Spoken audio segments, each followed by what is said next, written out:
on my side!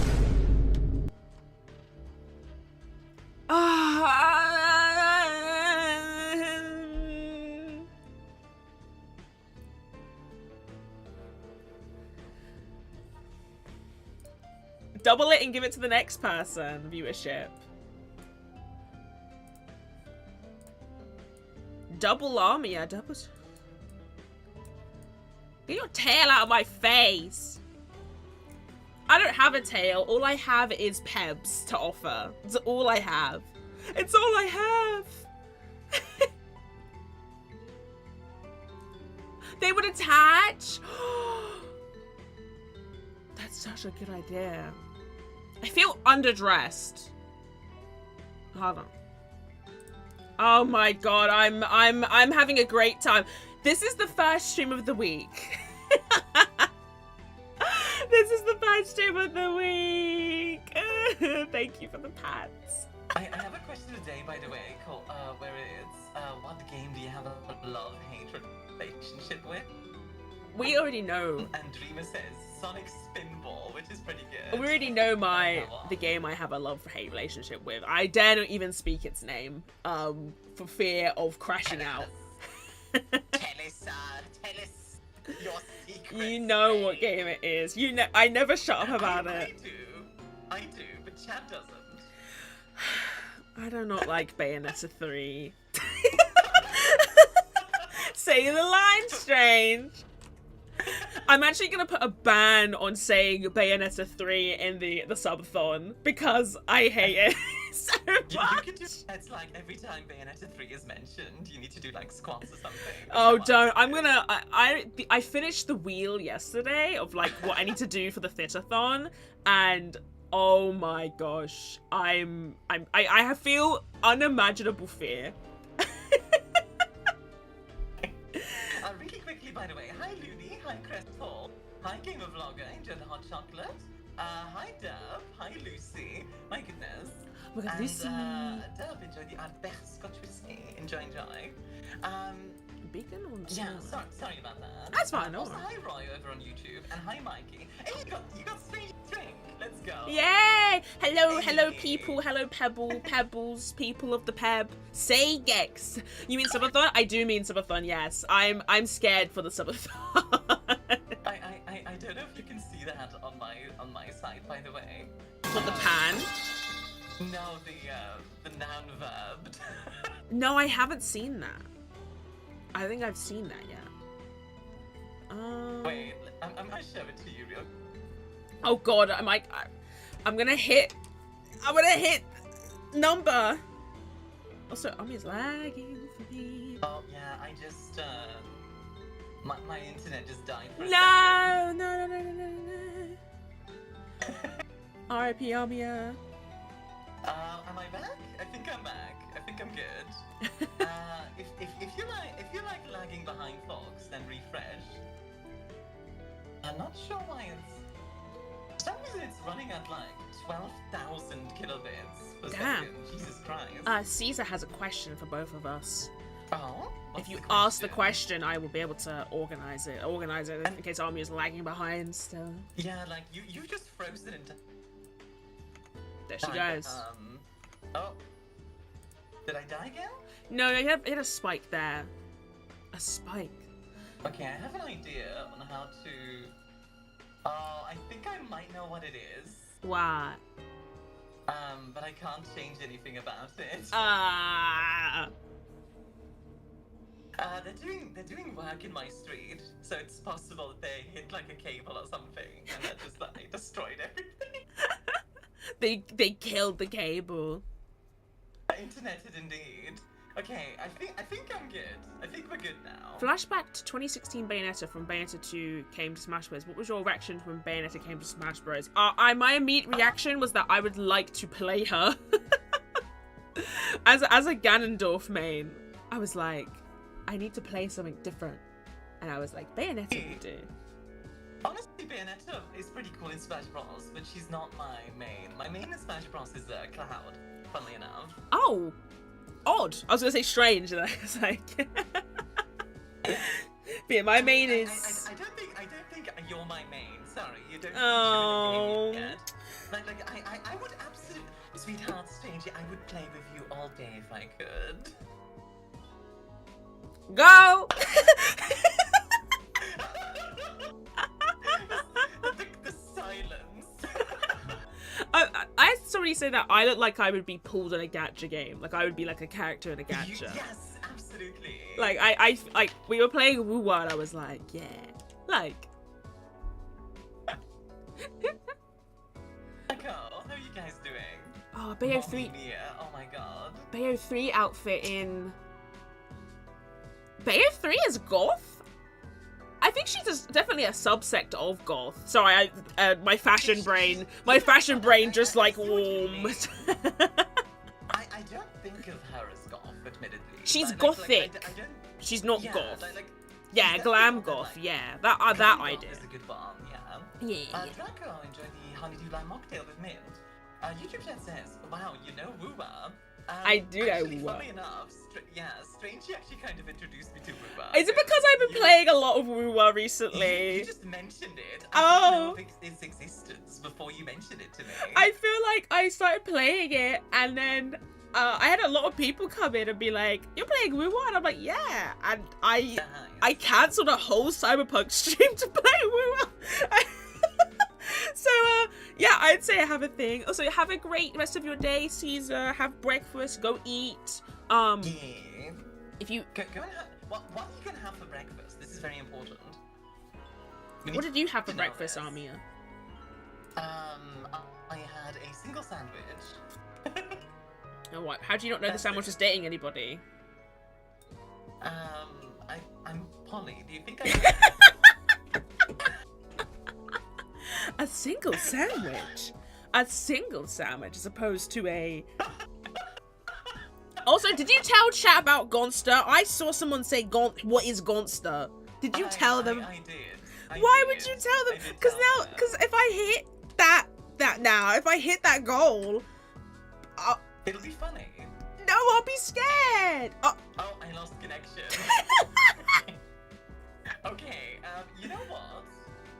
Idea. Let's maybe switch over to PNGs. Yeah, I can switch to PNGs. I have Fujitech up already. Hold on. I'll just quickly. Bye, Amia. I miss you. Also, my model is dead. Kill her. She's gone. Let's talk about her behind her back. Wow. Also, very quickly, just to catch up with chat, answer to the question of the day from Looney is Elden Ring. Never thought it can be annoying. As a Bloodborne fan, I hate how sluggish things feel. God, I mean, that's just kind of Souls-likes in general, right? I could never get into you run Elden into Ring. a boss, you die like 50 times, and then eventually you're like, you know what? I'll give up for the day, and then you're really annoyed. I have Amia. I have Amia in my and then hands. you come back like 10 minutes later, and you're like, fine, I'll give it another go. You look so cute in my room. Just putting that out there. She's got the whole Amia in her hands. Sorry, just out of context, you look so cute in my room. It sounds like a pickup line. I didn't mean to. It really does. It sounds like you're about to be like, gal, you look cute in my room, but you look cuter in my bed. You look cuter in my tome of wisdom. That's a MissedStrange pickup line. I soon conked out, and when I realized it was the tail end of the scan thing, let's go. You have a scan thing? Oh gosh. Yeah, I have like a scan tender thing. It locks us in. Oh, hey, J-Buzz. Hey Jay. Hey Jay. Hi. Oh, do you guys know each other? Yeah. Yeah, Jay recently followed me over on Blue Sky, so that's where I know them from. But yeah, I don't know. I think if I'm gonna pick a game that isn't Bayonetta for a hot moment, a game I think a Souls-like game would work too. I really did not like Elden Ring. I actually couldn't get into it, at all. Not because I thought it was difficult, but because I struggled to I don't know. I just didn't. It was actually too open-ended for me. I find I was just like, oh. I 100% agree. Like, it's too open. Stream where, like, I don't like open world versus linearity, actually. I prefer linearity.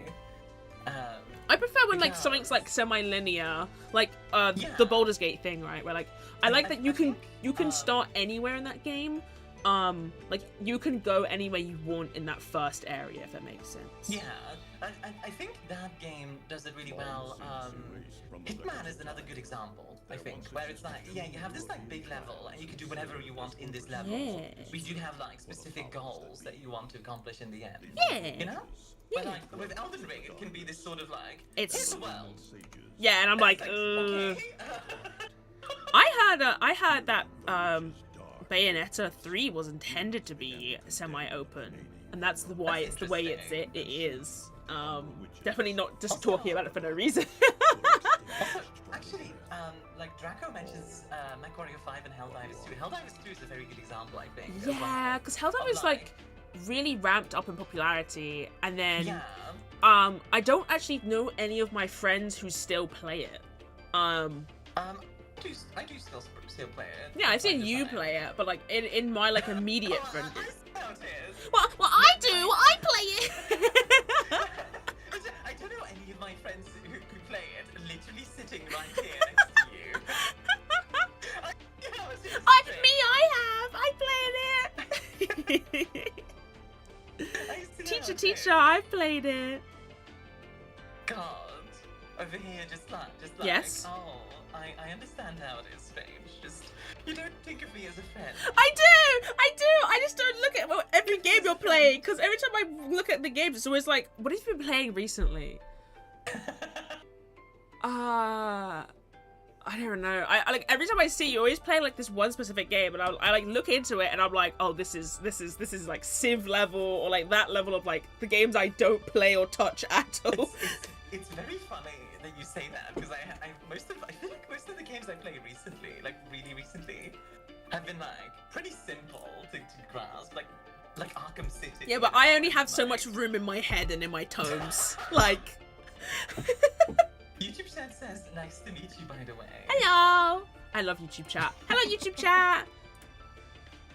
Let's go. But yeah, I do understand, like, having a bit of a love-hate relationship with, like, MechWarriors and, like, Helldivers, etc. I have a hate-hate relationship with, like, every Bethesda game. Yeah, isn't there a new old one coming out? Isn't that just every Bethesda game? The remake. Yeah. But it's like, instead of making a better game, like a modern game, they're just like, no, we'll just remake one of the actual good ones from back when we could actually make things. Yeah, that's right, Bethesda, I'm coming after you. I might watch it in general, like I might like see what people play it, but like I'm not sure if I'll engage with it. And yeah. Exactly, Marissa. Yeah, he's literally, I was gonna say, they are so glitchy. A Bethesda game coming out without bugs is like a sign of the apocalypse. I'm convinced of that. The sky is falling! The sky is falling! A Bethesda game with no bugs. Yeah, Bethesda does not make games that makes bugs that have some gameplay. Exactly. That's like I will be the first to admit I say a lot of anti-Bethesda stuff. And I don't necessarily hate the company. They can do so much better, and that's so frustrating. Yes, they can do. It's the same thing that people have about Pokemon, I find, where it's like they can do. They are. It's the biggest franchise in the world, like, and it's like they can.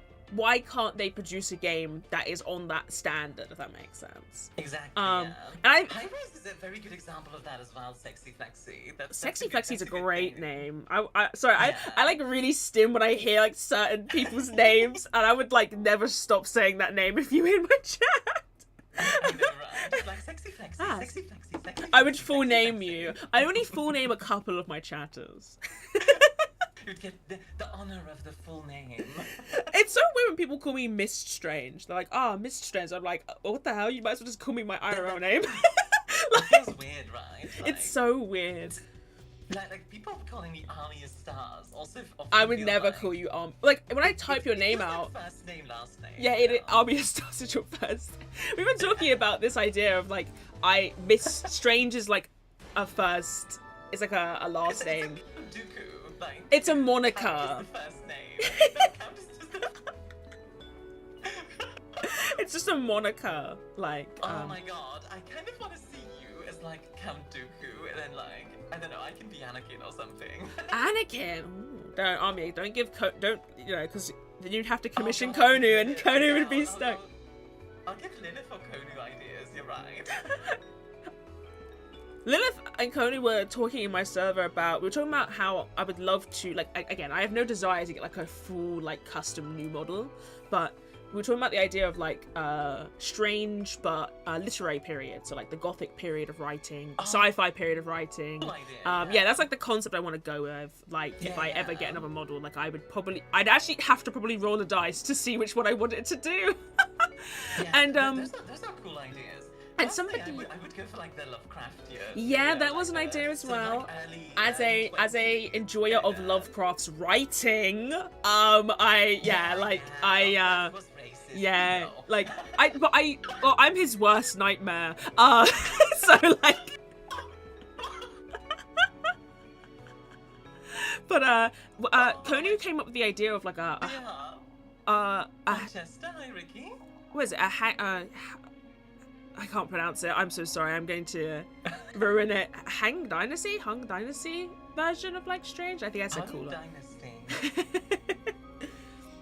Oh, Han Dynasty. Yes, like sorry. that. I knew I would mispronounce it. Yeah, I thought you meant Hung Dynasty, like a hung court or something. No, Like, no. My court would be nothing What do you but. call it when you accidentally I tickle a don't man to know, death? but, you know. Manslaughter. Also, Ricky going, the dark side of the force is a pathway to many beverages That's a some hello- people consider to be unnatural. Hello, Ken. But yes, sorry. You can, for anyone in Armia's chat or anyone new here, hello, I'm MissedStrange. You can call me Strange. I don't mind. That Strange is easier to say. If you want to call me Miss, you can, but only during lessons. Other than that, Strange is fine. It's like full naming your teacher. I like you strangey quite a bit. Everyone, people love calling me Strangey, and I'm like, it's so much longer. It's so much longer. It is longer, but it just sounds nice. Also, Ricky, enjoy the sex bomb, sweetie. Sex bomb, sex bomb. What are we learning today? It's a good song. I don't know. Usually, Usually, we're going to be learning about lesbians today, well, technically. technically, yeah. I did a stream like this last week, which was really nice. Like a tabletop talking stream, and then I did what else did I do last week? Oh, the one about DMing, my introduction to DMing. Oh my god, I started editing that, and I'm like, Yeah. I'm so over my own voice when I edit now, which is really nice. Like, I'm just like, sometimes I'm listening and I'm like, why did I say that? And I'm like, you know what? I can just edit it out. I struggle with my own voice, just like Oh yeah. like in daily conversation. Let alone like listening to editing, you know. It's funny. Also, should we get into like the lesbian? You want to get into lesbians? Of course we can get into lesbians. Let's do it. Hi, Keeper. We call Armia Mistress, so calling Strange Miss is fine. What? Oh. Armia, explain while I go to the other panel. Explain. Okay, so People call you Mistress? yeah. Like Why at am I one not point- part of these people? So at one point I pointed out that chat was all subs to me. And they were like, oh, does that mean we can call you Mistress? And I went, You said yes. I went, you know what, sure. Honestly, I should have said, like, if you pay me. Yeah, see, Armia, you should. Oh my god, think of the bank. I should have gone full Findom. Yeah, if you. Oh my god, Phantom. Armia. You always have a tail, am I tripping? I am. I have always had a tail. I'm not at all gaslighting you right now. Also, hi Panda Expat over there on YouTube. I love when YouTube recommended me a VTube that I've never heard of before, but hey, I'm... What did this person say in your YouTube chat? I'm scared. They just said I'm sold on this one, which, by the way, thank you very much.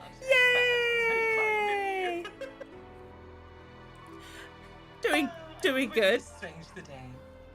Okay, let's. Oh, Gokiga and Andre, welcome in. Welcome. Andre, yippee! MissedStrange. Just Yay! wondering. Oh, okay. My story about Thirsty Sword Lesbians currently is Huh? my friend was gonna buy it for me years ago. And then he was like, actually, I just wanted to get you something else. And I was like, I appreciate you getting me the cool thing you did. But why did you not buy this for me? I was like, please. Yeah. But I literally was like, oh no, I would have really liked this. And now I'm like, oh, now I have it. Honestly, I kind of want to have this on my shelf. Like, I don't know if this is a good system. We have not looked Yeah, at, like, so- the quality of the system at all yet. We both But- admitted that we did a skim read before. Yeah. Just like a rough idea of like what to expect. Yeah. But we have no idea what's actually in the book.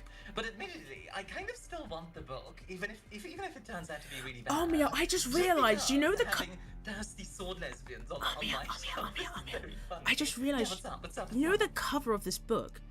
Don't we Yeah. have art that looks exactly like that?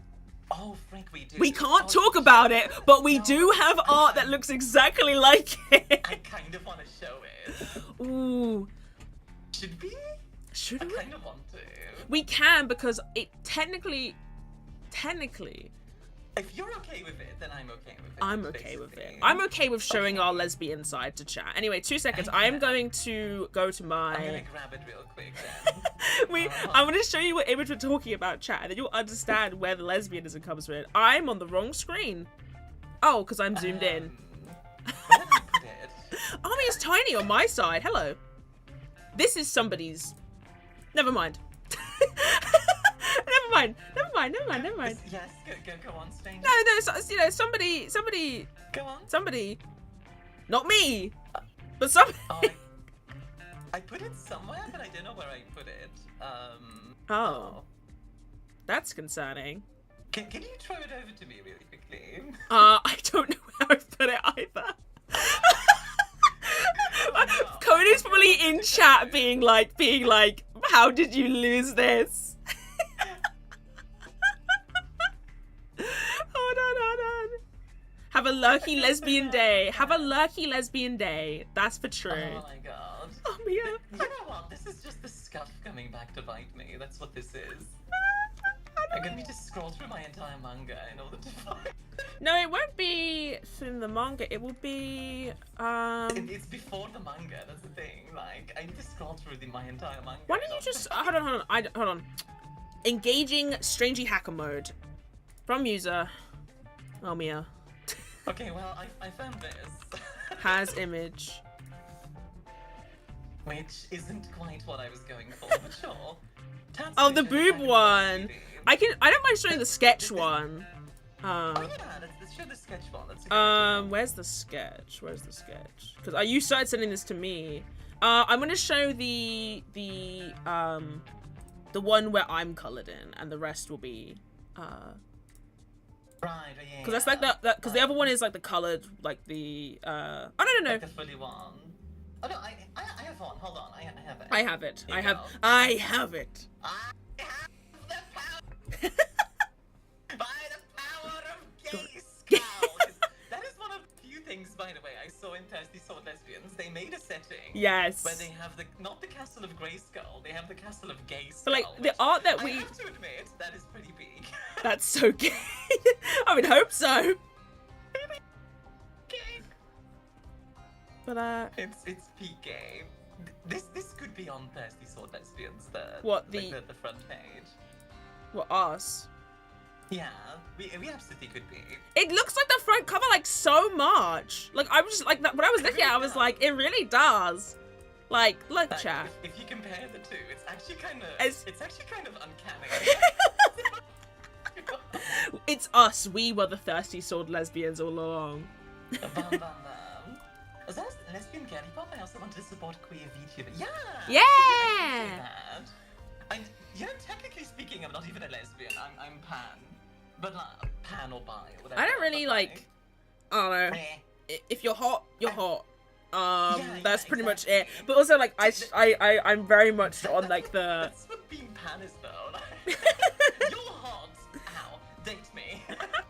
But I love this I art. literally have a shot of me going to you like, hey stranger, do you want to make out? Oh yeah, we do have a short. But yeah, I'm really excited for that project, whatever it may be. Wink, wink, nudge, nudge. Yeah, I forgot to mention to you that I've already had I have a mixer already working on an OG track of that, so I'm very excited. I actually also spliced together a bunch of recordings of myself because I realized that I don't have to belt the song in like one time. I can just like Frankenstein takes together.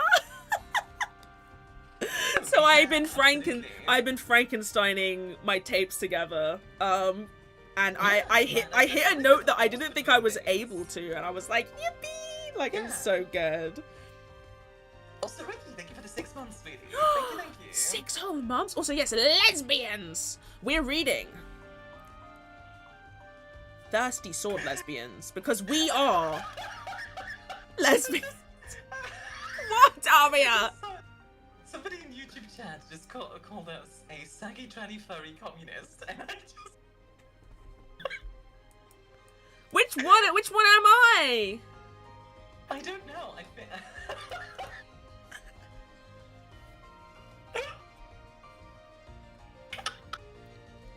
This art is so thirsty. Oh my gosh, that's pink. Have you had any experience with Evil Hat games? Have you played Monster of the Week? That's the only thing I can think of. I have not played any of their other games. I'm not like... I'm trying to assemble a small group of people to try either Wilderfeast or this one with me, so I'm trying to see like what people have played and what they know. I'm trying to assemble people. Yeah, Armia's laugh is great. Armia's you guffaw. Armia guffaws for true. I do guffaw, yeah, that's true. Guffaw. There we go. Thirsty Sword Lesbians, I'm sorry, it sounds like Bayonetta. It's kind of like that. I mean... That is the vibe, yeah. This is definitely Art of Jean and Bayonetta. It's lesbian D&D, yeah, pretty much. Lesbian D&D! Yeah, that's pretty much what this is. Also just, in general, like really quickly, it is funny to me that I'm called a posh lesbian quite often. Well, posh. To be fair, the oh my god, brain. The iteration of saying posh pansexual or posh pan would probably work better. Like, admittedly, I like being called a lesbian, even if I'm not one.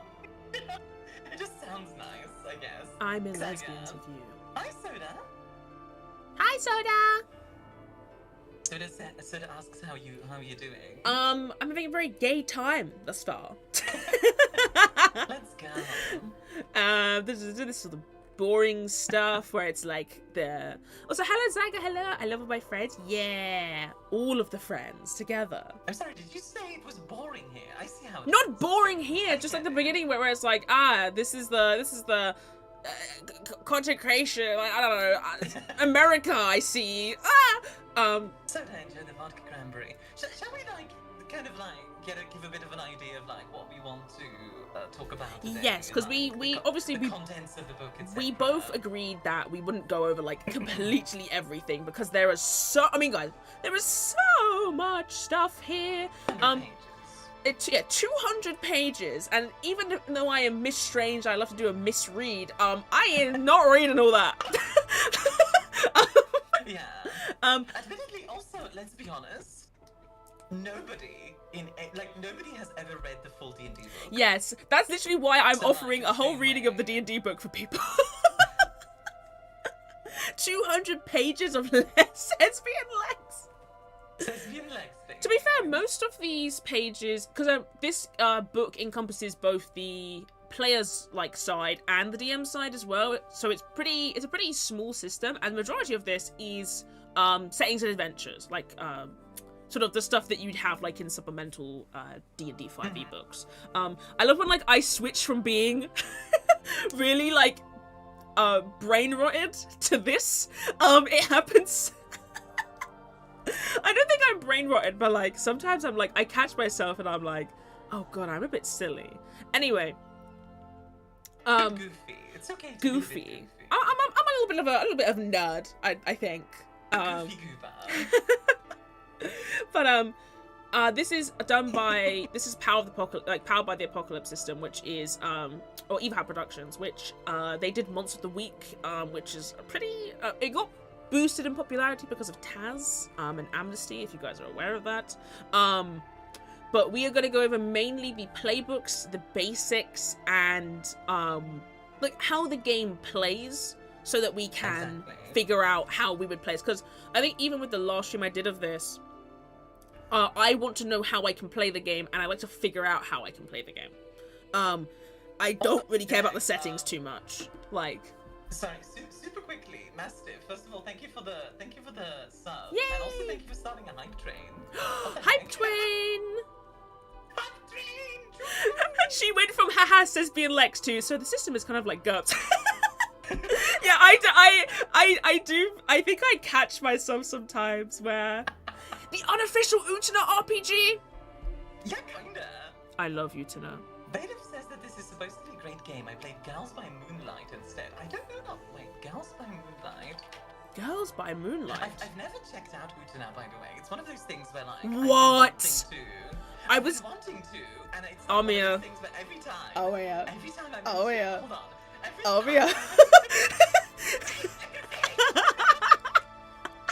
Every time I mention it, my friends are like, "Oh, Amia, you should really check it out." And I go, "Yes, I agree, I should."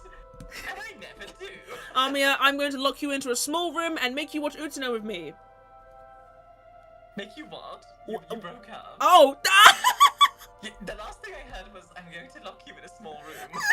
And you're going to watch the show with me. That is all.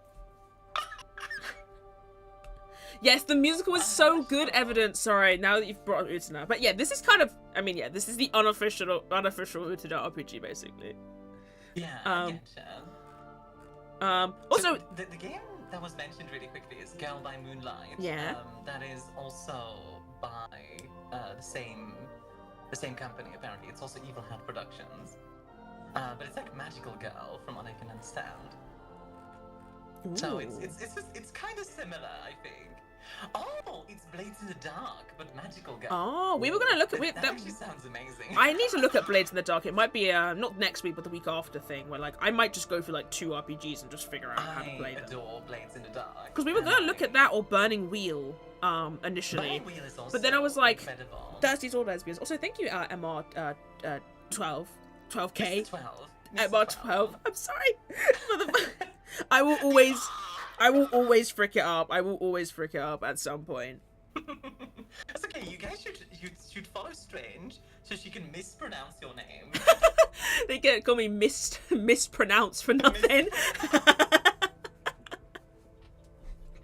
There's so many puns. Into the basics. Yes. Are we doing the introduction? Because I would love to do a dramatic read of this. Because this thing about this book is that it's actually kind of small. Pikmin. Sure, It's kind of small. In terms of like. Do you want to do like you do a paragraph, I do a paragraph, that kind of thing? Yeah, of course we can. I need to zoom out. I can start with the first paragraph if you like. Go ahead. Introductions. All right. Thirsty sword lesbians battle a tyrannical ruler when her enforcers march down from the frosty north. They rocket through the stars to safeguard diplomats, ending a generations-old conflict. They sip tea together and share shy glances at the corner cafe until they need to take up their swords to defend their community. Even in conflict, they seek peace with their opponents and sometimes connect more deeply than anyone expects. Your thirsty sword lesbians may be fantasy heroes, may inhabit a galaxy of laser swords and starships, anywhere that swords cross and hearts race. Thirsty sword lesbians are there. And then we get like the little intro, you know. Like, yeah, you get the like stinger at the beginning. That was good. That was hold on. We'll give you a clap. We'll give you a clap on my end.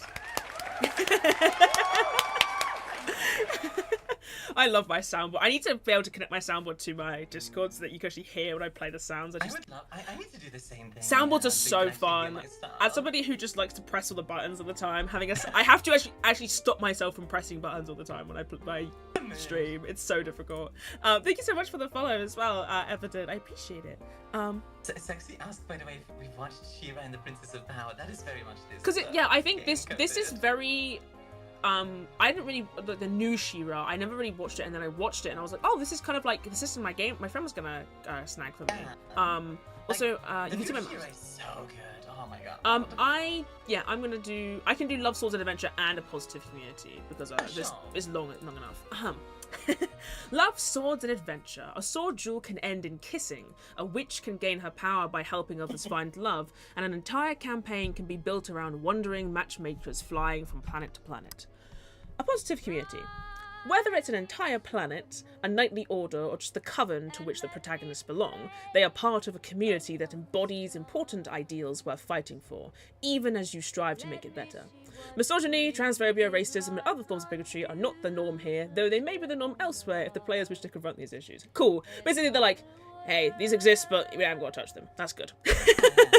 Which is nice, because, like, this seems like obviously, this seems like a very queer-focused RPG, which is good. I love that. Like, I want to play it already, but I need to know the system first. Anyway. Like the Scorpia disaster? Yes, Scorpia is the most disaster lesbian. She's great. As a thirsty sword lesbian, you can change the world for the better by acting with integrity and compassion, fight when something is worth fighting for, redeem or seduce adversaries, make out, dance and carouse, solve problems with courage, wit and style, deliver zingers and born morphs, make lasting friends and enemies. Alrighty. Very, very easy. Like, so we can skim over what's in this book, because I'm assuming this is... Oh, wait, hold on! Game Master! Oh my god. They changed it from Game Master to Game Master to Game Master! If you play at my... This is the one game. I was like, yeah, we can just skip this. And I was like, wait. I am texting my friends that they have to call me Game Master from now on and not Game Master. That is very appropriate for this particular game. That's the end of the stream. We peaked. Absolute cinema. That's wonderful. I'm perfect that. Jesus. I do like this. You're all telling a story together, and the GMPCs and the PCs have different roles. Yes, absolutely. I feel like a lot of GMs have a tendency to be like, I'm opposed to the players somehow. Yes, I mean, I did a whole 2 hours of stream. I was about to say we already do. Yeah. You can't call me the Game Master. But yeah, I feel like yeah, I mean, I spoke about this for like 3 hours last week. But yeah, that I like when a book just blatantly says you're supposed to be making the stories together, like, because some people forget that idea, I think, intrinsically. Yeah, exactly. Like, in the end, you're making a story together, whether that's about, like, thirsty sword lesbians or something else. Yeah, they've basically just gone, the players describe or act out the actions of their PCs, and help the GM make sure everyone gets the opportunity to shine.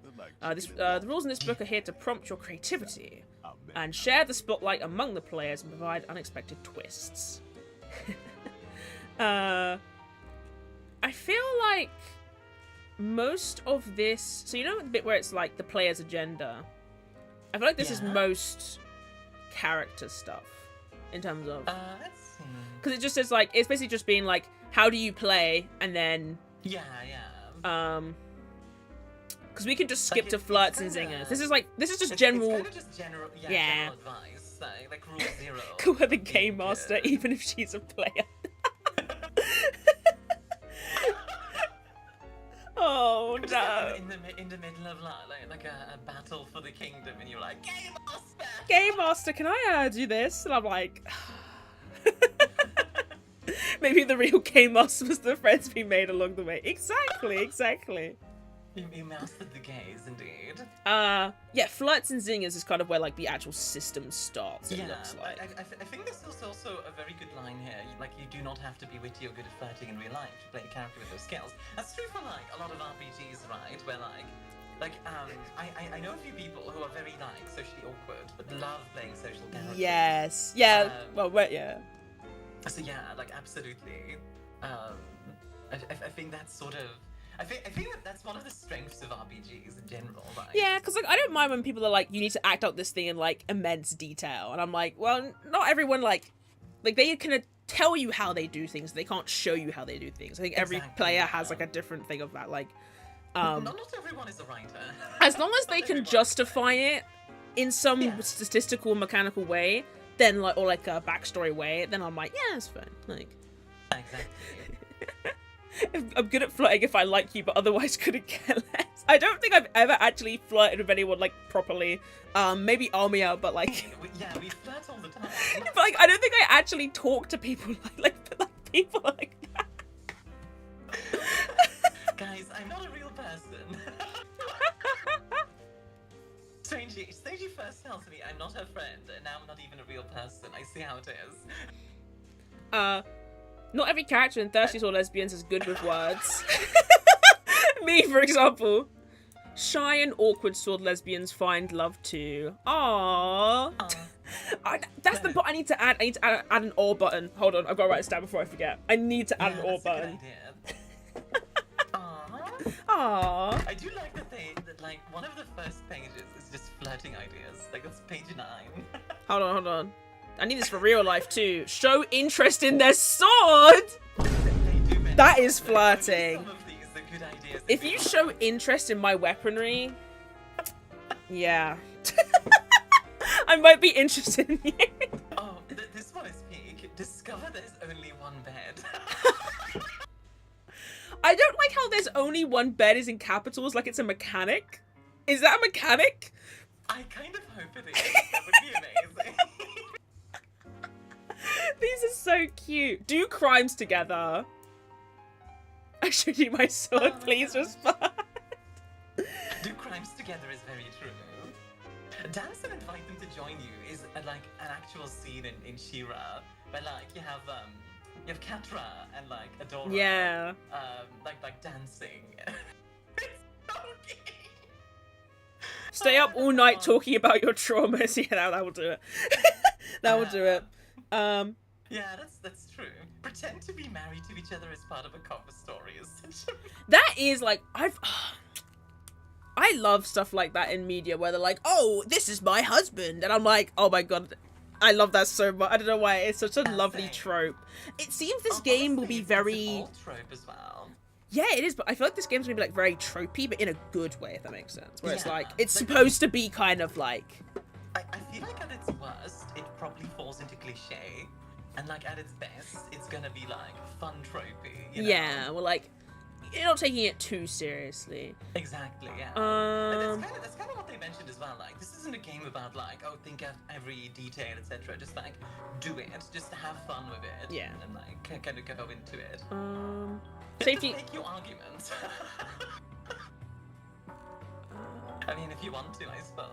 We can skip past safety tool stuff just because this is I feel like it's for me personally, it's a thing where like most people know what safety tools are in terms of you have cards at the table or you just talk about the expectations of the game where you're like, don't do this. Like that's kind of this whole section, but it seems like if you're not used to this game, this is a whole nice little section for it, which I appreciate newer tabletops do nowadays actually. Admittedly, like there is one thing that they mention here, like the X card, which is like the idea of like anybody can like X out, opt out of a scene. I think that for whatever reason.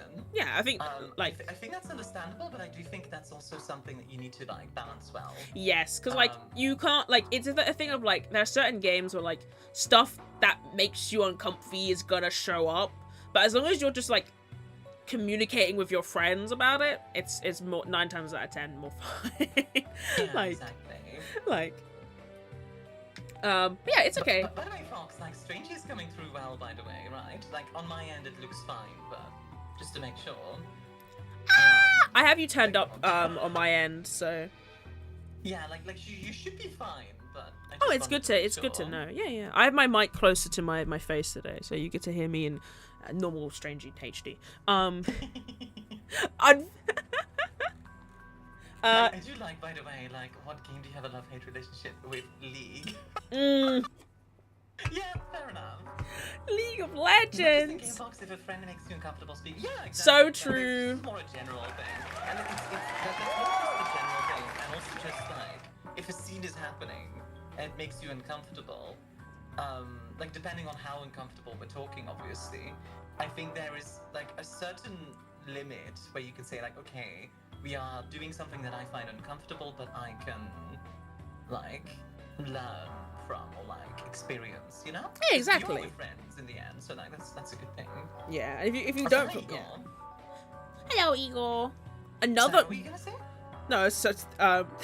So Igor saying you've rizzed another elf. League of Lesbians. To be fair, like, Super. Strangey has been trying to riz me, so I don't know who's the one. All right, okay. I don't think so. I'm pretty sure I could go in our DMs and no, that's actually no. If we go in our DMs, actually, hold on, wait, hold on. No. I rescind my comment. You just need to find like a specific thing. No, but I feel like the last conversation we properly had, I think I did say something that would be Rizzy. You So did, I yeah. did. Ah, dear lord. And actually, no pizza. Nobody has said Destiny 2 yet. Okay, so Shockingly. This is the system really quickly. Core So, rules. How long let's see. Basic moves.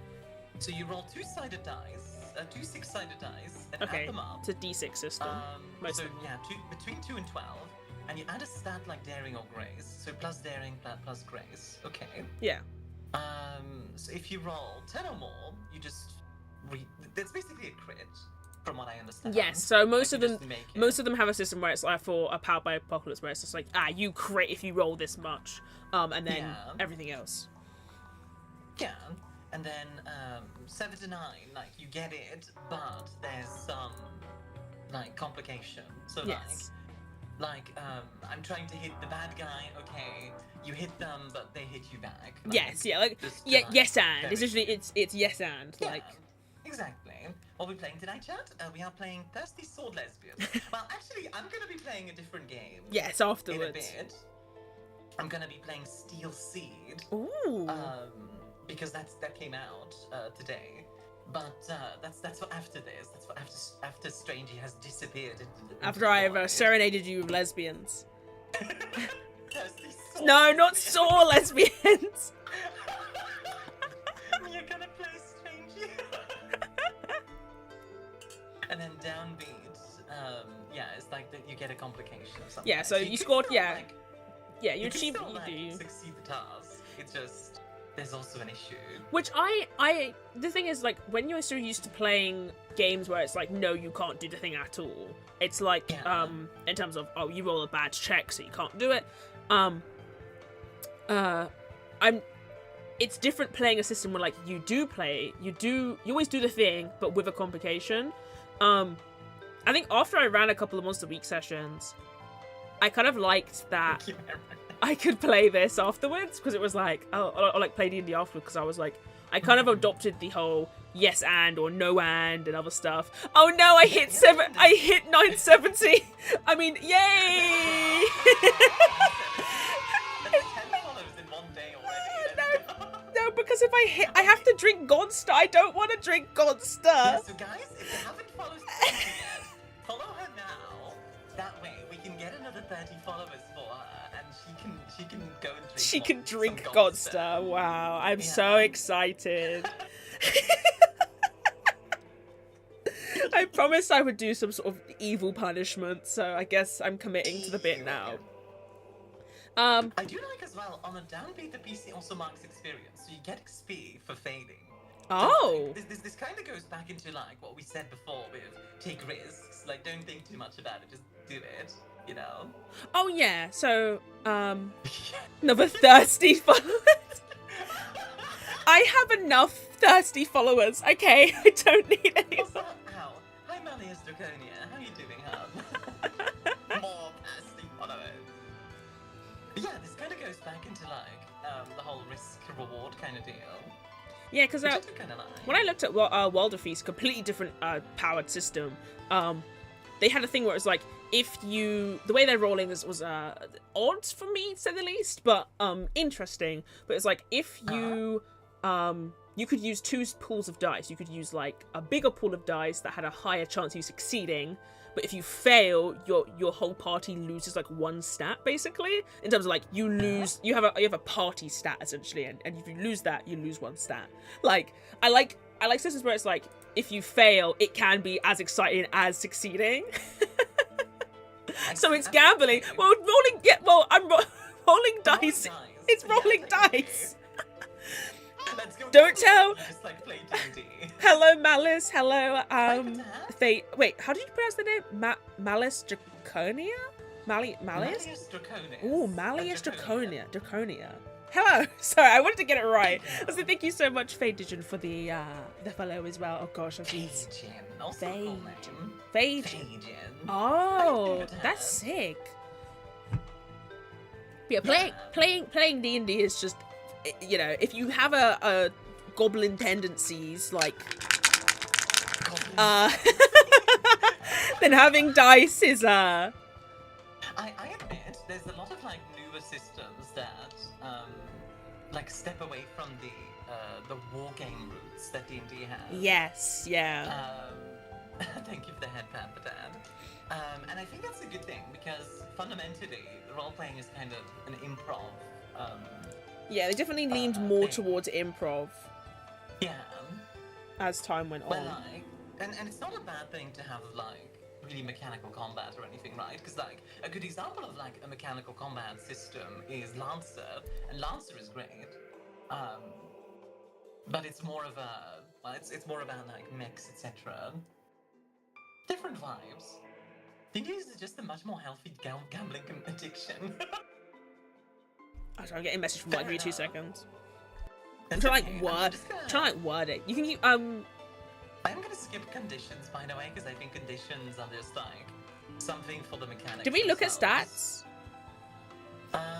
Yeah, we can look at stats really quickly. Yeah, really quickly. So I literally there will message are- somebody. I'll be back in a sec. There are 5 stats. Let's see. Oh, so sorry, I just dropped a dice. 1 moment. Oh, you have dice on your table too? I have dice on. I had 2 dice in my hands, and I was like rolling them around in my fingers, and one of them Ooh. fell. So someone's mowing their lawn. Give me a second. Stop mowing your lawn! Everything is breaking. Oh god. Also, Patat says he's 40% goblin, and Wally says hi. Hi, Wally. Wally's Goblin Wally's D's Patat's nuts. cat. Anyway, what's up? He's a huge boy. He's a big boy. Big cat boy. A big cat. Is it what's the name of the cat? The big ones? Maine. Maine Coon? Yes. That's what I Yeah, think. I don't think he's a Maine Coon. I think he's Just a big cat. He's just a big cat, yeah. Mangalon, is that a euphemism? No, it wasn't. No. Wait, how did I just clock that? There's the sword lesbian has taken her sword and is now mowing her lawn. Goddamn lesbians on my lawn. Goddamn lesbian. Get those lesbians off my lawn. Okay, so the stats really quickly. So you have daring, skill at arms, and forcefulness, both in terms of muscle and personality. I like that. It's like muscle girl also translates to just being very like kind of tough, butch kind of. I like how we have heart. Heart is emotional awareness. I do like that as well. Yeah, grace, elegance, poise, and agility, wit, cleverness, and knowledge, and spirit, metaphysical power. and Metaphysical integrity. power. So like magic? Question mark. I guess magic, yeah. Magic. That was a new challenger. A new challenger. Reading's going well. You would love you would love this system. So it's kind of interesting, yeah. Like we've Aware of forward and ongoings because they're pretty like basically to summarize this even more than it already is, instead of like advantage and disadvantage, you basically give people pluses to their rolls. Yeah, like and you +1, -1. so and +1 stuff. ongoing means for like the encounter or like the scenario. So like the whole scenario, you get a +1. +1 forward is your next roll, and then you lose that afterwards because like it's the next roll you do basically. I really like That's the why my 4. papers are so excited. Yes, no! Oh my god, pizza! Sorry, I just read that in chat and it's just like, nah. Oh That no. has to do with manipulating the fabric of reality, by the way, like how the universe works. Yes, exactly. So Lesbians magic. can do that, so Yeah, exactly. it does make sense to include it as a stat. Trans people can double jump. Lesbians can. They can double jump. Do you not know this meme? I do not know this meme. No. Oh my god. Okay, so this comes from Celeste. Where, Oh, the cause entire yeah. Celeste is like Trans trans, people can um, double girl jump. I've coming never to life. heard that. It's the entire story is like a trans girl coming to terms with who she is, right? And then as soon as you accept yourself, then you get to double jump. No fucking way. I need to play Celeste now. Sorry, that was my one for the day. You need to Google that. Like trans people can double jump. I didn't know that. Bi people can turn invisible. Why can't I turn invisible? Lesbians can cast magic, I guess. Yeah. Yeah, I need to unlock that ability. Do I need to spec into it? It's like a spec tree or something. Oh. SMH. That was my that was a very good use of my one for the day. I think the shock and the palpable shock was enough for me.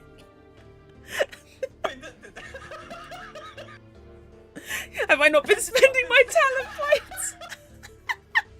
That's what happens when you when if you're trans and you accept you're trans, you suddenly can spend all your talent points. That's why so many trans people can double jump. There you go. Wait, I can cast a spell? Do bi people get any skills? Also, yes, ads are running 30 seconds for my folks. Yeah, sorry for the ads, Fox. They'll be done in a few minutes. Unfortunately, I didn't spec into the getting rid of ads part of my skill tree. I wish. That'd be great. The ads block magic. You're right, like, conditions just seem to be insecure. The meme is Celeste and Pizza Tower and trans people with depression having amazing. Yes, exactly. That's the one in News Challenger. That's exactly correct. Yeah, it's exactly what it is, Lou, yeah. I was gonna tell you to follow Strangey, but then I realized that It comes from Strange. Follow Strange, it comes from her chat. Yeah, no, like. But yeah. I could do subscriptions, so no ads for this guy. I like that. That's good. But it looks like the conditions are kind of more like narrative stuff. Yeah. So like you're angry, so it's going to affect being able to figure out people. yeah, frightened. You know, these just seem sort of self-explanatory, right? So it's like makes sense. clearing conditions. Several moves allow you to clear a condition. This means you unmark the condition and its effects. When you offer someone emotional support, they choose to clear. They may choose to clear a condition. Oh, they can choose. They can just, you know, narratively, they can choose not to. I'm gonna give you emotional support. Also, it looks like the garden's on fire. Now it's Oh, the garden's on fire. It's fine. All the books are fireproof. I do like the idea of being such a disaster lesbian. You sit down with your friend, you give them emotional support, and it doesn't help. Hello, ghost. Okay. Hi, ghost. The destructive action. Wait, hold on. Some mechanics may instruct you to take a condition that can only be cleared by taking the associated destructive action. Oh, so there are conditions that you can only get rid of. Yeah, like if you're angry, you need to break something important to you or someone you care about. Wait, the way I read this, I know it's like something important as in an item. I read that as break someone you care about. Run away and leave something important behind. Sacrifice something important just to hurt yourself for what you've done. Lose yourself in escapism or pleasure when you should be doing something important. Take rash action to confront the object of your jealousy. Ooh. So they are conditions that inform role-playing decisions as well. Yeah. As opposed to... Because these are pretty... they're pretty, they're vague, but in a good way. Yeah, they're like... This is something you should do as, like, a general... Wait, all the books are fireproof? What's the point of being an artist if nothing valuable burned? Well, if you burned all my books, then how are you gonna read? How are you gonna read stuff? I think, like, for example, like, the break something important. I was kidding about, like, break someone, obviously, but, like, you could literally, like, break a relationship and that could work at Yeah. something, you know? Yeah, it looks like all of these, like, act as, like, something else, which is interesting. Sorry, I'm laughing because Reft in YouTube chat just went, this morning you sent your attack dog after me. I didn't send anything after you, Reft. I didn't do anything. I just said the truth. And you reaped You reap what you sow. You reap what you sow. That's a problem for the future. Bye, Mara. The moon. This is so mad. Send your damn butt to my yard. Okay, so context for you, Strangian, for the chatters. Reft and Sav are friends in real life. And they like to beat each other. Oh, whatever you're into, I guess. And like Sav,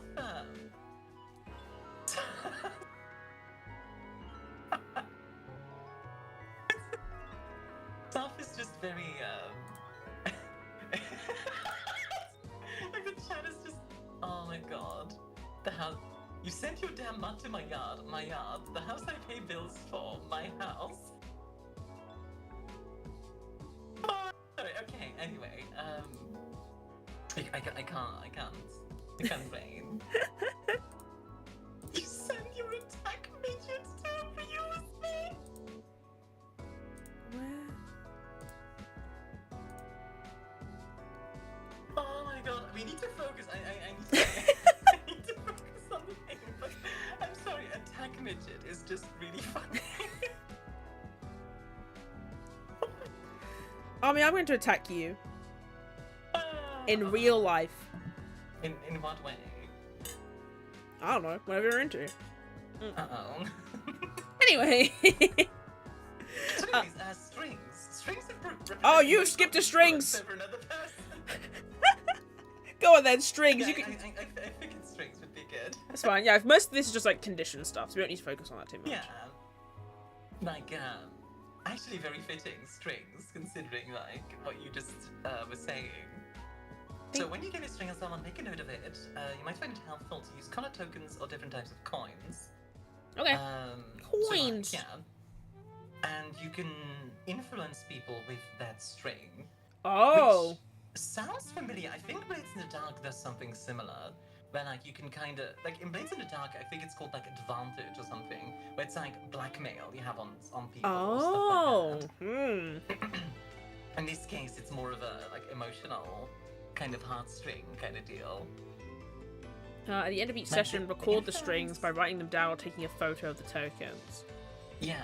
The basic, Enjoy the chocolate milk. the basic move Influence of a String describes how you can spend strings to influence others for good or ill. And several of the basic moves and playbook moves become stronger if you spend a string, as noted in the description of those moves. Huh. This influence comes in the form of tempting them to your desired course of action, helping or hindering their roles, or gaining insight about them. You cannot dictate another character's actions or feelings with strings. So, it's more so like a connection as opposed to an action you take. It's a kind of a way to explain. Do you know when, like, you play a tabletop and someone's playing with you and you kind of want to give them some advice, but you can't because you're not there, or, like, you don't want to ruin their moment? This is a mechanical way to explain your character's influence on them, essentially. So, yeah. That's what I think thus far that this might be. Admittedly, I don't really read it as, like... Also, sorry, Saf, you were put in a box.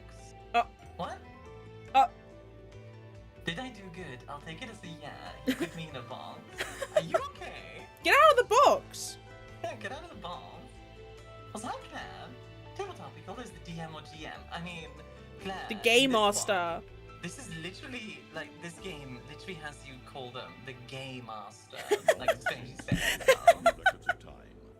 Become the Game Master. I've been out of the box? Okay, wait. Saf, what did you actually do? I actually want to know what you did. Get out of the box! Also, string advance. If you gain a 4th string on someone, you have a profound insight and learn something about them that even they don't know. Ooh. The player tells you what you learn, possibly asking the GM for ideas. Okay, good. I was worried for a second that was like, you can invent something for their character. Yeah, I hate that. Clear all but one of your strings on them and gain 2 XP. Okay. Okay. Some players spend strings frequently to help hinder or influence. Others hold strings and trigger string advances. Neither approach is wrong. Yeah. So Like, there's 2 interactions you can do here. Okay. The owls, I have been booped. I make. Blake just said, I've heard of people coming out of the closet, but what does getting out of a box mean? I'm living in a box. I'm living in a cardboard box. That's all I think when Saf said that. Yeah, it's a great song. Special rules for GM strings. Each session, the GM has a number of generic strings equal to the number of players. The GM may spend those generic strings to influence any PC as long as they might plausibly be tempted or persuaded by an NPC in the scene. Okay, interesting. The GM may influence a PC with a string at any time, and not only when a player rolls a downbeat. Individual NPCs can gain strings on PCs as the result of certain moves. Those follow the normal rules of strings, and they may only be spent to influence the PC in question. They don't go away at the end of the session. I think this is a way to basically, like, explain, like, you know how sometimes in a roleplay you will be trying to, like, hint at something, but your players kind of don't get it? Yes. Like, that's kind of what this feels like. It helps that whole thing. Like, there's a string, like, well, make it really clear. It reminds me even in, like, shows where it's, like She-Ra and stuff, where, like, characters have, like, these profound realizations that they would have never had. Because there's a moment of change, yeah. Like, even the sort of end of She-Ra, where, like, Catra and, the pink girl, I can't remember her name, Glimmer, that when they're together, that's the way I think about this. Of Ra, so it's really difficult to remember. Yeah. Glimmer. The generic strings concept makes sense. The generic strings concept makes sense, but I wish they'd call it something else. I don't really mind. Oh, it's called strings.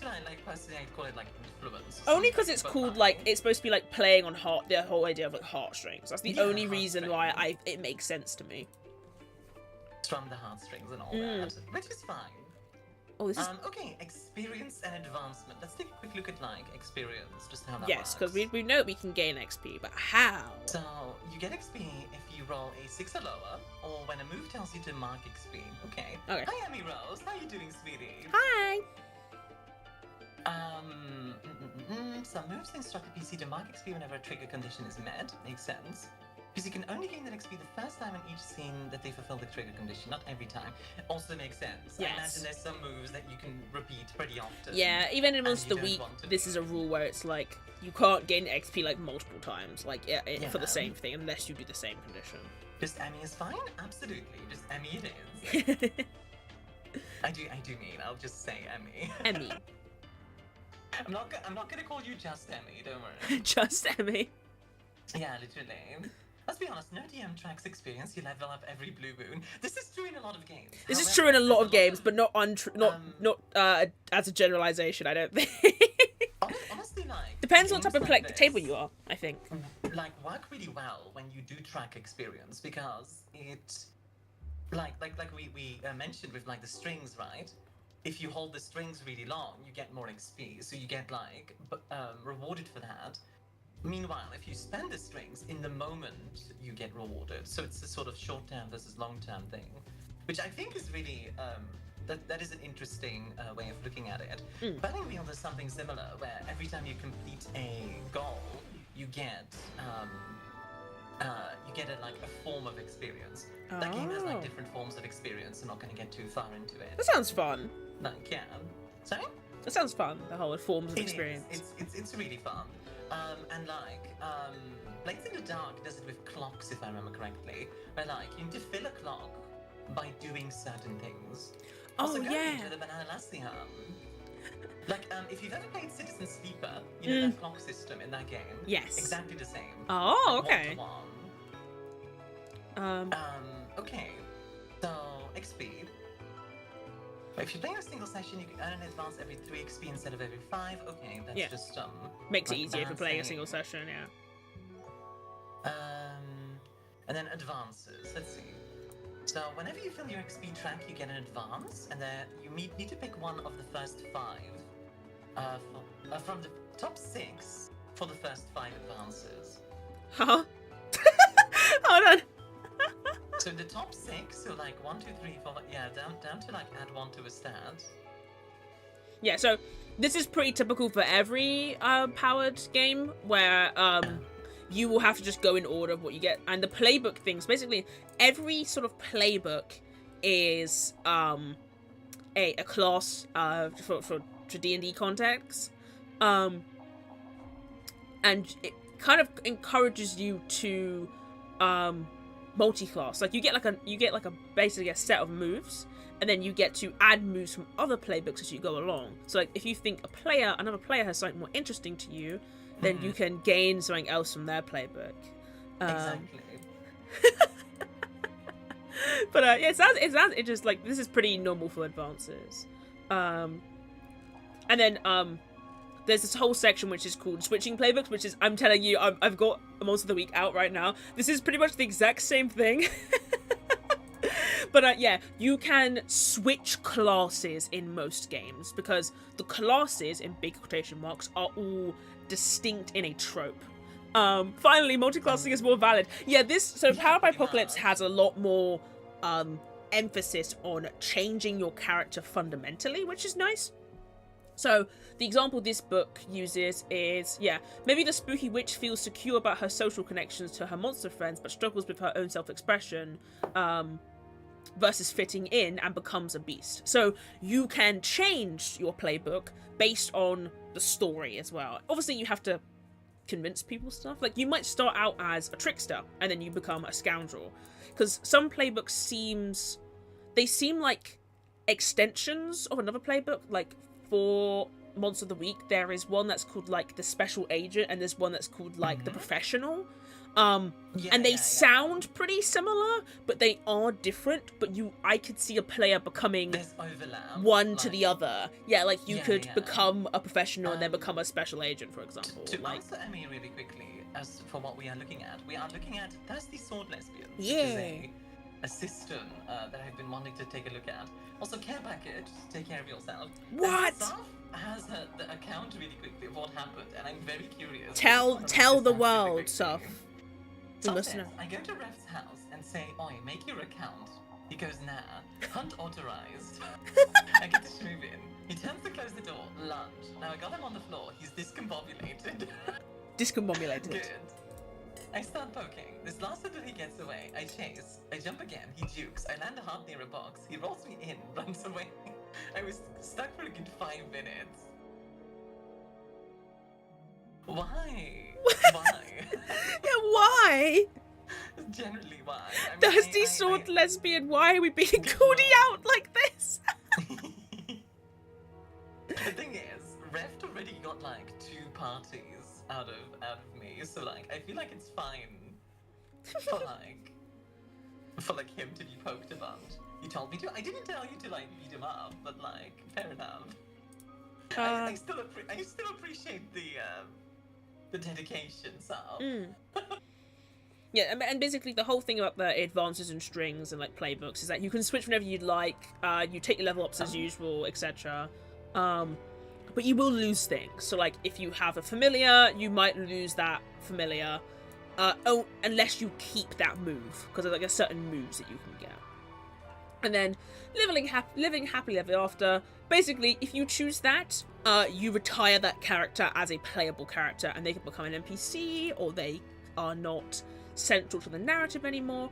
This system very much encourages you to stop playing characters once you feel, emphasis on feel, like their story is done, or like the book never, like, you know, sometimes you're, you know, maybe they're not suited for the next type of adventure, for example. Yeah. It encourages that very much, where it's just like, you can retire a character, and it mechanically gives the DM a reason to get rid of your character in a sense. Where like Yeah, like if the story is done, then don't like drag it out more. yeah, because I feel like that obviously we're all rather- really used to having characters that like we play for like a whole game, for example. This system is like, look, if you ever want to play a different little guy, you can play a different little guy, Exactly. and you can keep your little guy in the world as well, because you can still be an NPC, I right? admit, I'm a big fan of like play a character for a short time and then make them an NPC sort of style. Of Yes, yeah. play. I like this to. would go very well for me. I like to play multiple characters if I can in a game. Yeah. I think because I am a big, I don't want to say forever GM, but like I'm a big GM at heart. Yeah. You're a writer. Like it makes sense. Writers want to switch And, like, characters. And if not, I find that I do dramatically change like stances that my character has, for example, which can be kind of detrimental if like other things get in the way. So like if I play multiple people in a campaign, I'm pretty chuffed with that. Like chuffed, sorry. I use You are so British, I love it. what chuffed is chuffed. Yeah. Is it that bad? Chuffed is a very British thing, yeah. Or if you're indecisive like me and want to try everything. Yeah, these systems are really good if you want to try everything. Like, these bigger systems are really nice for that. So there's a basic move reference, and then there's like the advanced ones you get in the playbooks. And we will actually get to playbooks pretty soon. Yeah, we're about to get there, I think. Yeah. Really quickly, by the way, Marinara just says, ever seen a skit where it's a funk band, but every line is a trigger phrase for a secret agent somewhere? That sounds... I've hilarious. never seen that. What is that from? I'm actually interested, That Marinara. sounds great. Sounds like an SNL, kind of. I'm not gonna... Yeah, it really does. I'm not gonna go into, like, what happens specifically when you switch playbooks, etc. This is more like... Yeah, we skipped past that. mechanical. We're on basic moves currently. Yeah, basic moves. So, basic moves are shared by all PCs, provide the basic structure for story interaction. So this is something that everyone can do. Yeah. Each move has a name, a trigger, and a description of what happens. So, downbeat is less than 6, next beat is 7 to 9, and upbeat is 10 plus. Yes. And then, let's see. Each move description is followed by an additional not found on the basic moves reference. So like fight, for example, is a basic move. Yes. It confused me for a moment because it said ninja moves, which made me think like, oh, this is a different. No, type than no, basic. there are like basic moves that everyone has that they can do. Yeah. The I cheese kinda is wish here. they- Like okay, this is me. Oh, hey, cheese boo. I'm not just intolerant. Wow, I can't believe you're being intolerant against. I'm not cheese. being intolerant. I just will. The restroom will not be a place for rest. It's. Hi, Kara Sheridan. Enjoy the honeydew lime mocktail with mint. Pizza says, I can finally be an orang lesbian dragonborn. Name myself Lesbiander. As the cheese bomb boom, enjoy the brandy milk punch, So yeah, like, let's grab fight just because it's right here as the example for a basic move. So when you seek to incapacitate someone with violence, roll daring or grace. And then you get to do different things depending on what you roll.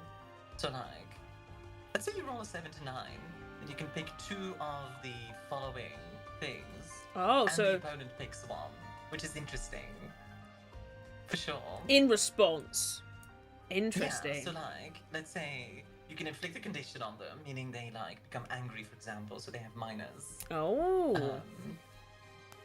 Or you can you can gain a string on them, which is pretty fun because A whole string is pretty lesbian- crazy. Lesbians fighting like that. I mean, Yeah. I mean, yeah, so you choose 3. So for 10 plus you choose 3 and your opponent chooses 1 in response. And then in 7 to 9, choose 2 and your opponent chooses 1. Because it doesn't say 2 response, I assume that's then random. It's random. I think it's still choose. It's just that with 7 and 9, it happens at the same time. I Where, see. Like, at 10, it's first the 3 and then the 1. Okay, Yeah. that's interesting. I like that. Yeah, like even when you roll 10 plus, fighting has a cost. Yeah. Your opponent always gets to choose an option from the list as well. Nice. You're all capable and skilled, but you'll likely need some emotional support after a violent encounter. Fair enough. Yeah. Soda. Thank you so much, Soda. See you soon. A good example of like this is kind of like that yes anding thing. Yes. Then apply to the opponent. Yeah, because I feel like which I like. it's better than having just like a you win state and nothing else happens, where some systems don't engage with that very well. It's like a player can roll like a natural 20, and that will just 9 times out of 10 for attacks and stuff will just guarantee success. Can I really talk about the natural 20 lets you do whatever? Like, yes, please. Please. I'm intrigued. I want to hear. Here's the thing. Rules is written, that is completely not how it works, right? And don't get me wrong, I'm not here to be because there's like, DCs. you're not allowed to do this because the rules don't say it. Like, if you wanted to play it that way, more power to you. But a lot of players take, oh, I rolled a natural 20, therefore, whatever BS I want to do, regardless of, like, what the DM thinks about it, I will do. I like to angle it. That bothers me sometimes. I like to angle it in a way of there is still DCs, and I still drill into people that, as a DM, your DCs can exceed 30, because most players at higher levels can roll 30s. Like, can roll 30, so your DC can exceed that. Pathfinder, for example, yes. Like a DC 30 and also, your DCs can be not just one player rolling. So, like, your DC could literally be 40, right? And your DC is 40, one person cannot hit that DC. They have to gain help from somebody, or they have to do something else, right? Like, or they have to do some other way. The way I usually do nat 20s on skill checks is that I will give you what your skill allows you to learn, and maybe I will give you a different thing that your skill would not let you learn. So, there's a very, very good skit, which, by, like, Door Monster, about diplomacy. Where, like, the guy keeps rolling nat 20s, so he can just, like, say whatever. Yeah. And, like, which is very funny, obviously. I like, really like the idea. And in some campaigns, that could work really well. But exactly, I also feel like that's one of those things where, like, you really need to talk about it with your DM, because, I think it's very easy to just assume, like, oh, I rolled a 20, therefore I win. Anything. Yes, yeah. If I roll a 20, I cannot make the perfect. Well, the whole point is that you challenge your players. Also, yeah, sorry, what did the... I just read that what was just said. So if I roll a nat 20, I cannot make the perfect sourdough bread like a DM once told me. He simply never was able to do it. If it beats the DC. Also, F, thank you for the prehistoric animal of the stream. It's Lynthia. Oh, hello. Hello, F. As much as I want to say dairy because people are like those intolerant and the explosive kind, like the kind that is shipped to your house as a prank, it's the stuff the bomb with fluff. Explosive cheese. Explosive cheese. Hello, Ziploc Bob. That's quite a name. That is a great name. Are you gonna Ziploc me? Wow. All right, right forward. I just want to make sure. I know, yeah, but the whole thing of like, the whole thing of like nat 20s is that like you have like the whole point of D&D is challenge is as the game master is that you challenge people, and you don't just challenge one person, you challenge the party, like as a collective most of the time. You need to like give them enough adversity, enough discord. Oh, now that you hold on, if you plug yours, I'll plug mine. Yeah. You should join Strangey's Discord and my Discord if you haven't at the same time. I'm actually super close to 700 members. Oh, crazy! 700. Yeah, I know, right? Like, it feels like yesterday when we hit 600, so that's really cool. I didn't hit. Oh yeah, because I'm. That 20 is like basically reality manipulation. Yeah. Like, okay. Anyway, pet peeve aside, let's maybe like continue. There's this whole explanation on fight here, and I think we understood it well enough. That we don't need like a 2 pages to explain it. I do like this in the sense of, in most Lucia game systems, D&D for example, fighting takes up like 90% of the book. Yes. And this, here you go. 2 pages. That's it. Done. Next. I do like that. There's one called because it's a role-playing game. it's not a game about combat necessarily. It can have a combat, but like even something like Star Wars. There's only 3 yes, basic it has moves. combat, but it doesn't have like a ton. There's only 3 basic moves, not That is including very strings. limited. Okay, let's take a look at them then. Defy disaster. When you Let's push see. your limits to achieve something extraordinary that's not covered by another move, or to avert an imminent danger, surprised I managed to say that, to yourself or someone else, what you're willing to sacrifice, say what you're willing to sacrifice and pick your approach. Ooh! So, you can defy disaster using daring, grace, heart, wit, and spirit. Okay. And if you do it in Interesting. style, at the GM's discretion, you may also learn new information, discover a new opportunity, or gain a string. And then a Okay. 7 or 9, Just a the GM will offer you a hard choice or success with a sacrifice. Ooh, I like that. This game's really That's okay. very interesting. This game is really dramatic. It is, and it's supposed to be, right? It's a bunch of lesbians being dramatic. Wait, I had someone just ask me an interesting question, but this is unrelated to this, but it was like, would you rather stream Spore, EN Dream Barbecue, Coffin of Andy and Lele? Probably, I already did Dream Barbecue, and it was really fun. I want to play Dream Barbecue, but I actually think Spore, because I love insanity. I admit, I've heard a lot of things about Coffin of Andy and Lele. I don't think I'd ever I stream know it, because it's not a game I don't know about streaming it. But Yeah, I do wanna exactly. play it one day, just Yeah. to like see. to see what you it know. is. Yeah.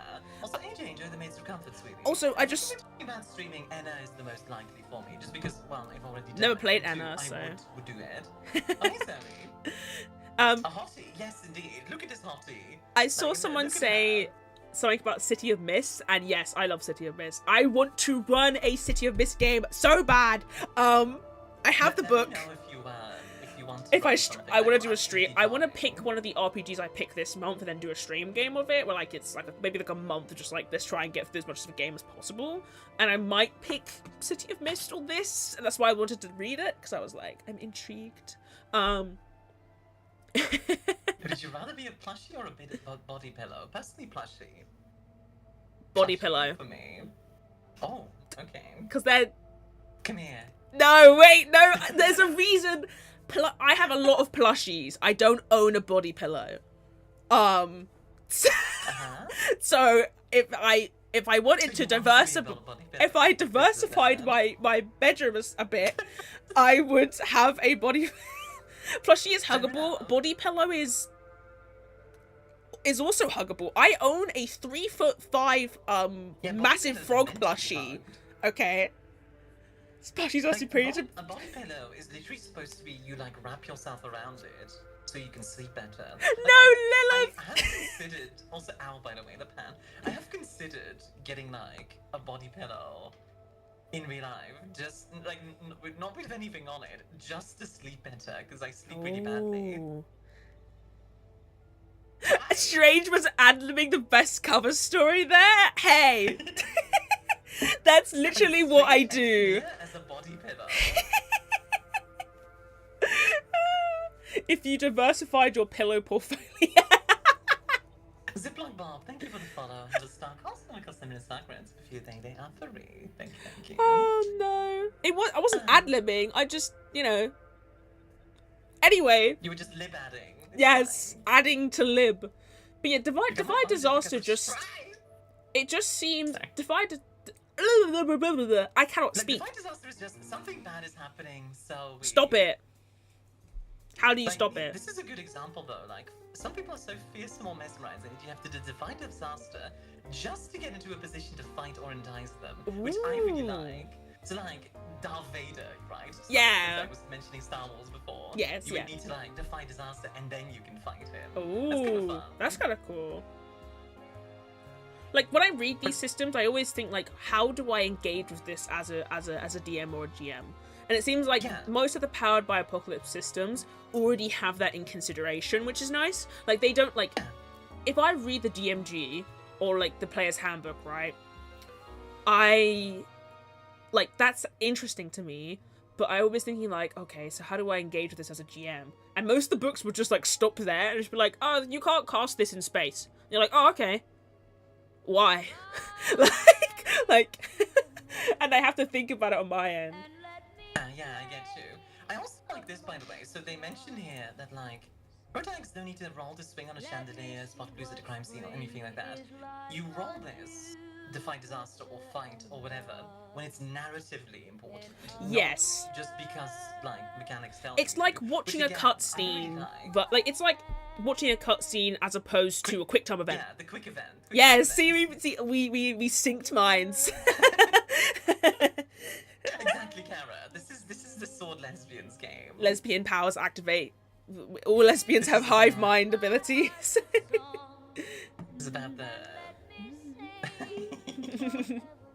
hive mind. Oh my god, lesbians have a hive mind. Trans people can double jump. Yeah, I like People this. can apparently go invisible. And then we have the stagger, which is the reactive move.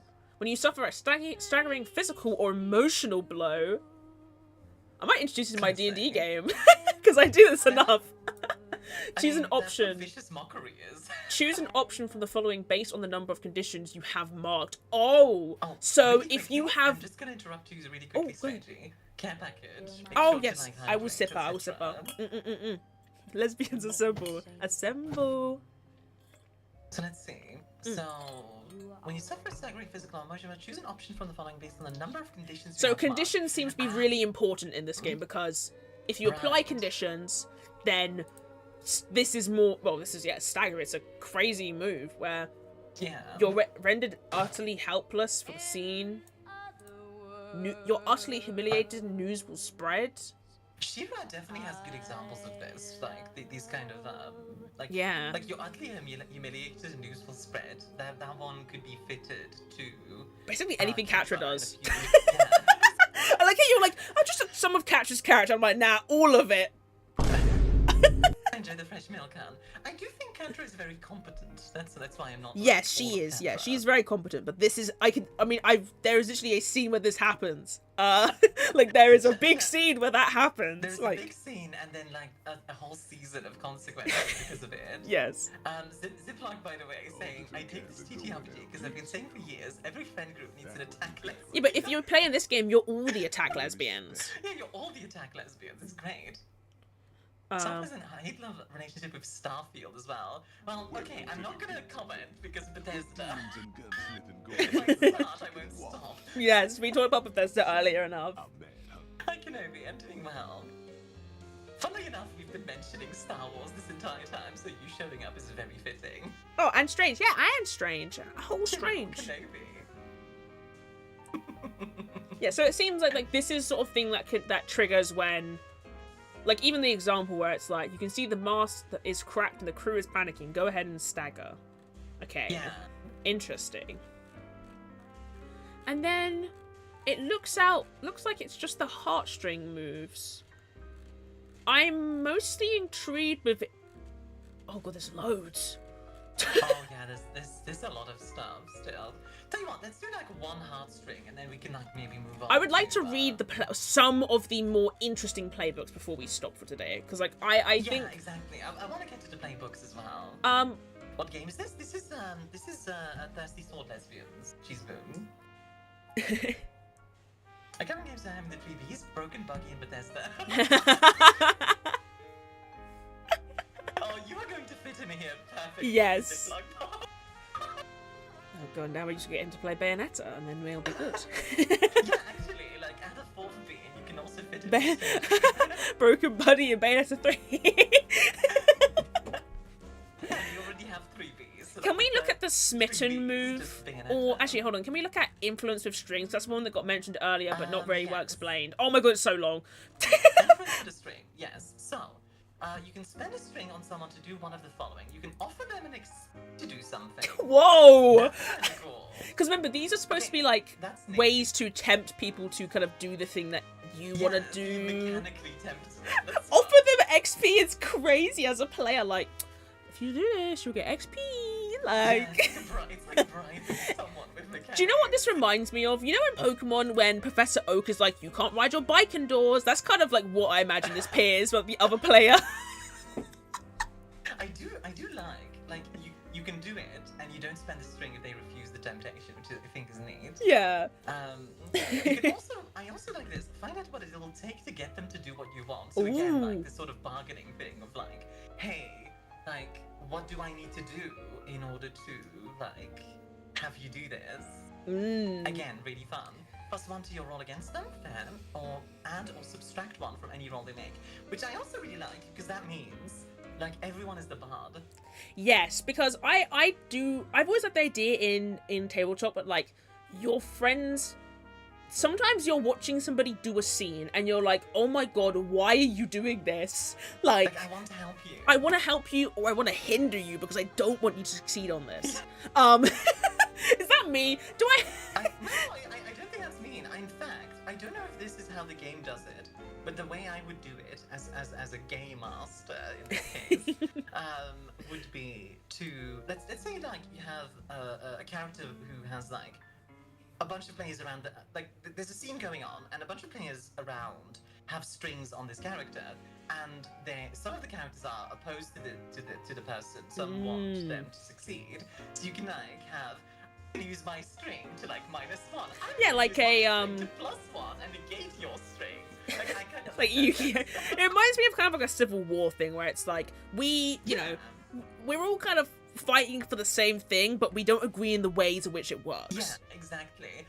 I think one of the most fun. Yes, exactly. Yes, it is, Bob. It's Game Master. It's Game Master in this game. Also, yeah. So, I think that sort of conflict is very interesting. Where like you're all trying to get to the same goal, but you're doing it in different ways. Like D&D again has like the alignment system where like somebody might be chaotic, somebody might be lawful. You're both good, but you're doing like the same thing in different ways. Yes, right? yeah. Like one person might give some money to an orphan, the other person might burn down the orphanage in order to like rescue them. Yes, and even the whole thing of like, I mean, it's the whole thing of like how you approach. My favorite location is Skyrim, and I'm being so for real with this. Is Riften? It's like there are some things in Riften that can be engaged with without ever joining the silly, stupid thieves guild thing, right? And you're still going around it a different way. Like I just skim read this, but it's like. It's emotional influence. So like, you know. Oh, by the way, hi Manzu. Yeah, like pressuring or tempting the other character to take a certain course of action. Or they might be taking advantage of their insight or some like goodwill. So like, you know, there's many ways that influencing works. Like it can literally just be peer pressure, but it can also be like, maybe you just think of the character in a moment because. And that's how they influence you, where it's like, I've been adventured with this person for so long, what would XYZ do? Oh, hello, cat! Hello, cat! I saw the title. Hello. Brilliant. Hi, Catherine. If you guys don't know, Magister Catherine is my sis. She is a wonderful lady and very, very sassy. Tekken 8! Absolutely worth checking her out. And you know who else you should check out? You should check out Strangey. No! You should follow her so we can get her to 1,000 followers. No! She has to drink Gonster. I don't want to drink Which is Gonster. Monster and Guinness. Yeah, the true British drink of Gonster. Hello, Coyote. The system is so... Yeah, the power of friendship type system is so great. I think I actually will read this a bit more off stream. Like, I said this with Wilderfeast too, and I actually read the whole book after that stream. This system, like, I'm very intrigued. Fun enough to try at the very least. Oh, yeah, not like a... Yeah. Are you actually serious? Yes, Sav. Go and follow. Yeah, I am. Thank you for the follow, hun. Please have a stock also because them in Sakura's, which they have free. I almost read that as Rihanna. Monster and what now? Monster and Guinness. Which is a lovely Great British beverage. I might actually... It's on the menu as well, which is the Guinness on the edge. I just threw up in my mouth. I'm sorry, cat. The reason I said Gonster is because I have a pretty iron stomach. I only have like 2 foods I don't like. I'll try anything once. really quickly, by the way, I like how Ziploc. I know that's like a typo, but I just like the idea. While Guinness is the only beer I actually enjoy, why would you mess it up with Guinness? Yeah, I know, right? Guinness is terrible.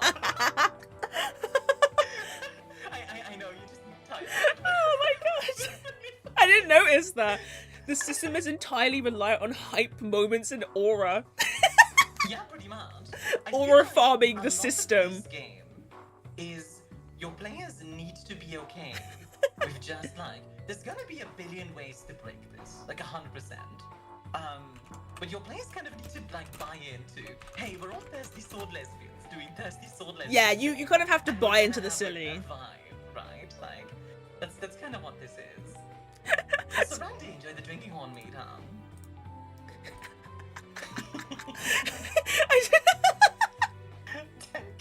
I'll drink no. The 10k celebration. I would not be my drinking God. absinthe. I keep hearing thirsty sword lesbians. Yeah, sorry. Hold on, That's Amia, not say it my again. Pronunciation.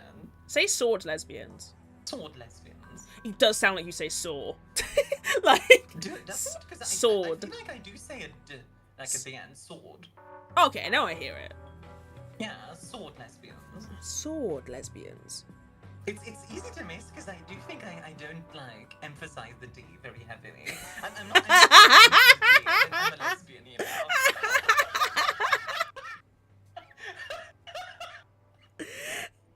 Hey Blue, enjoy the caramel vodka with mint. Goalie's You know headphones you do coming that. on to hear that is all I like all how I my need. sis and my dad both like showed up. You are my dad. You're my Catherine was dad. today years old and learned that sword lesbians are an actual thing. Yeah, I mean, Yeah. honestly, you would be one if you weren't so straight. Yeah, Cat would be. I see the vibe. Cat would 100% be a sword lesbian. I mean, she literally wields a sword in real life, so. Oh, nice. Oh, yeah. She's already there. Sword lesbians are sore from training long into the night. Okay, yeah, let's move on before we. Yeah, okay. So everything has a playbook, and a playbook is essentially your class for these. Making characters. One small thing I really want to very quickly do. Just finally kiss in a dangerous situation. What? Yeah, when people find Where's kiss that? after a period of tension, this is page 39. What? Each takes +1 ongoing to get to safety and protect the other for the rest of the scene. If more than 2 people finally kiss in these circumstances, they all get the bonus. In other words, poly is meta. Polyamory is meta. I'm gonna make a poly. This is like how in Cyberpunk Red being trans is actually meta. Well, because trans people get a double jump, do they not? Not because of the double jump, because in Cyberpunk Red, if you're trans, you don't use humanity to have like affirming care. What? But cybernetics are stronger than regular stuff. So being trans makes you you can have more cybernetics? What? Yeah, but to be fair, in that game, if you lose an arm and you replace your arm with a cybernetic, that also doesn't like let you lose humanity. Oh, so either I'm an amputee or I'm trans to gain the buff. Humanity in that game is much more like you feel in connection with humanity, not so much like. Ah, I see. That's intriguing. Which I like. I like how Anyway, kissing yeah, gives you sorry. bonuses. Hell yeah. I just had to point out the kissing thing really quickly. Polly is meta. There is one playbook I want to look at, which is the Yes. Infamous, and I want to look at the that one I also Devoted want because to I'm a look big at. Paladin fan. Do you want to pick one or two as well to look at? So yeah, I definitely want to do Infamous as well. Other than that one, Ooh, Trickster. Nature Witch is interesting enough. I think Scoundrel could be fun. Have a good Nice. one, Cat. Oh, Scoundrel like- looks fun. Yeah. Scoundrel and maybe Spooky Witch. Ooh, Actually, okay. no, Trickster. So the way characters work for this one, it's pretty much like every other system. So you have a playbook. It's a big sheet. You choose a playbook, and then obviously you can pick moves from it. You don't get all of them. You just pick a bunch of moves from that playbook. And then you have a bunch of prompts, which are like just you know, usual D&D stuff, which is just like your name, your pronouns, your look, etc. And then you have to, in these systems, you cannot be cagey with your characters. You have to introduce your character to everyone else, and you also have to connect that character to everyone else. Like, everyone already knows each other nearly in character before you start a game, which is really nice. And then there's a relationship worksheet, which sounds like work. But you fill that out to establish like a history. I can actually tell you that is not that much work. No. Think. They're Because, not. I've actually, like, Vampire the Masquerade and similar games kind of rely on that. In that, have a good luck, Ichi. Can we get a shout out for Ichi, by the way? But, like, Vampire the Masquerade and similar systems rely on that, because what you do in Vampire the Masquerade is you have relationship webs. Yes, like, yeah, you have webs, this person, yeah. it rules over this other person. This person has blackmail on this other person, stuff like that. Because, frankly, otherwise it becomes completely, like, a mess. Wait for an early appointment. Ooh, I hope your appointment goes well, sweetie. Good luck. Shall we begin with the devoted? Yes, because I saw it and I was like, paladin lady, yes, paladin lesbian. And I thought the art was actually really cool. I actually really like all the art in this book. Really quickly, before you go, would you play Thirsty Sword Lesbians if I ask you to? Because I'm tempted to, like, run a game of this. Yes. With, like, a bunch of YouTubers. Yes. I would play in this. I think I would, because I GM so much, I would love to play as I like this. Indeed. I think it would be a lot of fun to just, like, do, like, a one-shot of this. Yeah. This feels like the kind of system that's wonderful. Yeah, it's like it. I used to play D&D at Cyberpunk when we were deployed to Iraq. First time playing TTRPGs and one of the high fans of that. It's so fun because like, I love the idea of, like, the troops you come home my from, like, a deployment and you just play a TTRPG. It's so funny because my older sister who is army as well, she actually got she did neglected to mention this to me, but she played in a whole D&D campaign before like when she was deployed, and I was like, why did you not tell me this? And she was like, I wasn't really paying attention. And I was like, so you didn't really play in it. Oh god. Peak Ziploc, don't worry. Yeah. You guys will likely get to play D&D or this a lot sooner than I will. I've given up on my tabletops in wargaming for fame. Wargaming is also cool. I've fallen out of love for wargaming in a lot of ways, just because I don't care for all the rules. I don't really try a lot of like wargaming systems. Okay, so the devoted, really quickly, archetypes. So the devoted is a selfless protect. Actually, you want to do this one, so let's do this one. Is a selfless protector committed to a person or a cause. Their central conflict lies in pitting this devotion against self-care. Oh my god, this is just like me! Psychic champion. Against self-care. So yeah, because like you remember, if you're devoted to like a cause, even like as a paladin player, if you're devoted to something, you're not thinking about yourself. You're thinking about protecting people. Think Pearl from Steven Universe. This is kind of her character, kinda, where she's so she's so devoted. Yeah, she's so devoted that she doesn't look after herself, which is why where her conflict arises from. Yeah, aesthetics, hard demeanor, affectionate demeanor, alert demeanor. So basically there are always like, there are things you can circle to like create your character. You don't really need to do anything, but you get it's stuff. More of like you can do this if you want to. Yeah, and you're daring, you've got a +1 to daring. So this is basically, you get stats based on what playbook you pick. So you don't like pick stats, to be honest. But then you add, so you get like a base one, and then you add 1 to 2 different stats. Is Utena? Yeah, actually. Utena it does come out, yeah, it's very Utena. It is very Utena. That is true. So you choose your devotion, which is choose one or invent your own. So to a cause, to a person, to a higher power. Then the book will ask you questions like your tenets, like Paladin Oath tenets. Mark a condition if you act contrary to your devotion. So if you do not act within your devotion, you mark a condition. For instance, by violating its tenets or disobeying a superior. So you make tenets, and then you have to follow them, otherwise conditions. And conditions are basically the crux of this game, which is crazy. Yeah, so like it's very old school Paladin in like. Yes. I don't know how many of you have like played like old Paladin in D&D, but if you break stuff in old D&D as a Paladin, you could like lose a lot of your class just for like breaking your oath, because your powers are given to you by the gods in that case, but in this case it's more personal, which I think is kind of nice. I think it's a nice take on it, on making it more personal, because admittedly I feel like it's often a problem when like paladins are just like, oh damn, Marinera, why are you shooting me? Paladins are often just like, oh, this is just a like some like zealot to X religion, you know, which can be kind of difficult to kind of relate to. I'm missing a lot? Yeah, sorry, Eclipse. I think that's just kind of the nature of these like the thing. longer But ones. we are checking out Thirsty Sword Lesbian, so if you want to check that out, I have extra bits. Fair enough. Damn. Extra bits. Extra bits. So you get playbook moves and you pick a couple of them.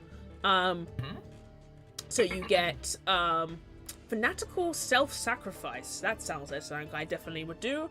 Fanatical oh, there it is. Sorry, I missed you may mark a condition to prevent a condition being inflicted to another. So you give it a condition. When you do mark X. Dark Heresy, they would call this lookout, sir. Oh, nice. When you do mark XP, and you can only clear a condition by taking the associated destructive action. So you can't give it in any other way. Fun. Mark it with an asterisk to remind yourself. Also, your conditions only cause a -1 penalty. Oh, so instead of you take a condition, but they are less less detrimental to you. Yes. Loyal steed, so you can have a horse. Horse. Very fun. I do like that it has like weaknesses and strengths, so you have to give them like a character as well. Like to go back to Shira again, I keep going back, but it's a good example though. Like she has the Pegasus, which means like flying strength, for example. But they're also pretty stubborn. Let's be honest. Very stubborn. So like this is just one example. I do like that. That's toxic nice. devotion. Once per scene, when you forgive your devotion for abusing you or make excuses for obvious problems with your devotion. Oh, that sounds really cool. Take +1 forward or mark XP. So if I'm toxic, I'm like, no.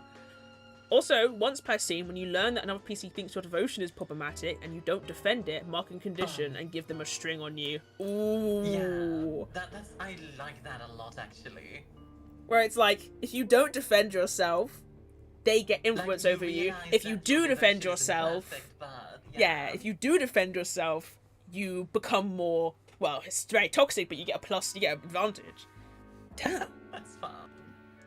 Yeah, I like that. The devotion is interesting. Like, this seems very... A lot of this does come down to, like, how people would play this, obviously. Yeah, you only pick I think you only pick a couple when you do stuff like this. I think you get, like, But I can definitely imagine, like, somebody going toxic devotion.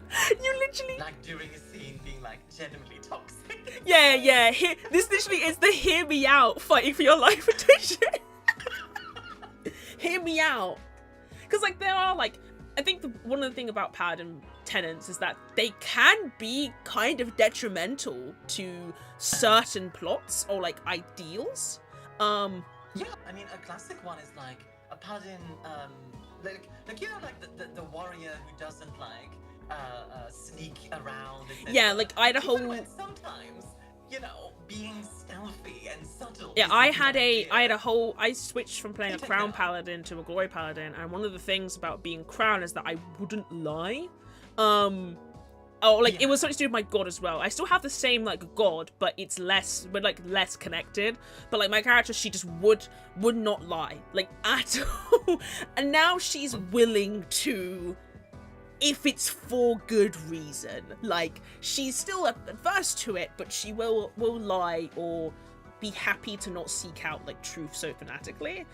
And that's like that, like I had to like kind of be okay with, but like still, like it's crazy. Like I'm giggling again because of the poly is meta thing. Poly is meta. Polyamory is meta.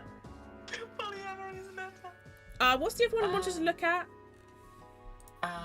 Honestly, I really want to look at the Infamous. Okay, let's look at the Infamous. Let's do it, because this looks very this is kind fucking of the cool. opposite of the Devoted in a lot of ways, I think. But it's interesting. Go on then. So, I plead the fifth. The Infamous once participated in wicked deeds, but they've become fiercely righteous in trying to atone. The central conflict arises from the lasting consequence of their past actions and beliefs. First, their new convictions. Will they repair the harm they've caused, seeks forgiveness, or will they despair? Will they find a new place to belong? So again, Catra. to go back to She-Ra, Catra, 100%. Yeah, 100%. Towards the end of the show. Yes. Like, and I think Catra especially, like, super good example because she struggles with the idea of, like, but maybe I can be evil. Like, Yes. maybe I can be the bad guy, and, like, this is actually a good thing. Sort of deal. Yeah, former villain, escaped henchperson, veteran of dishonor. Yeah. Ooh. Like, there's definitely other ways to do this as well. Like what would be another good example of, like, Infamous? Trying to think of something. I can't think of another example. Like, Catra is the one that pops up, like, directly. Everything returns to Catra. Everything reminds me of her. Sorry for the ads, by the way. Could be done in a sec. Infamous is the preferred playbook of your Dragon Ball living. You know what? Vegeta. Yeah. Oh yeah, that's a Vegeta, great example. absolutely. What are we talking about? Yeah, well, what a great example, Evident. Sorry, I was only thinking of girls, because lesbians. No, Vegeta is a lesbian. We'll account him for this. Okay, I need a Vegeta's picture the with lesbian. Vegeta with, like, the lesbian, like, pride flag over it immediately. Him, like, wearing the shirt. Like, Yes. the pink shirt that he wears. It's like that, but it says.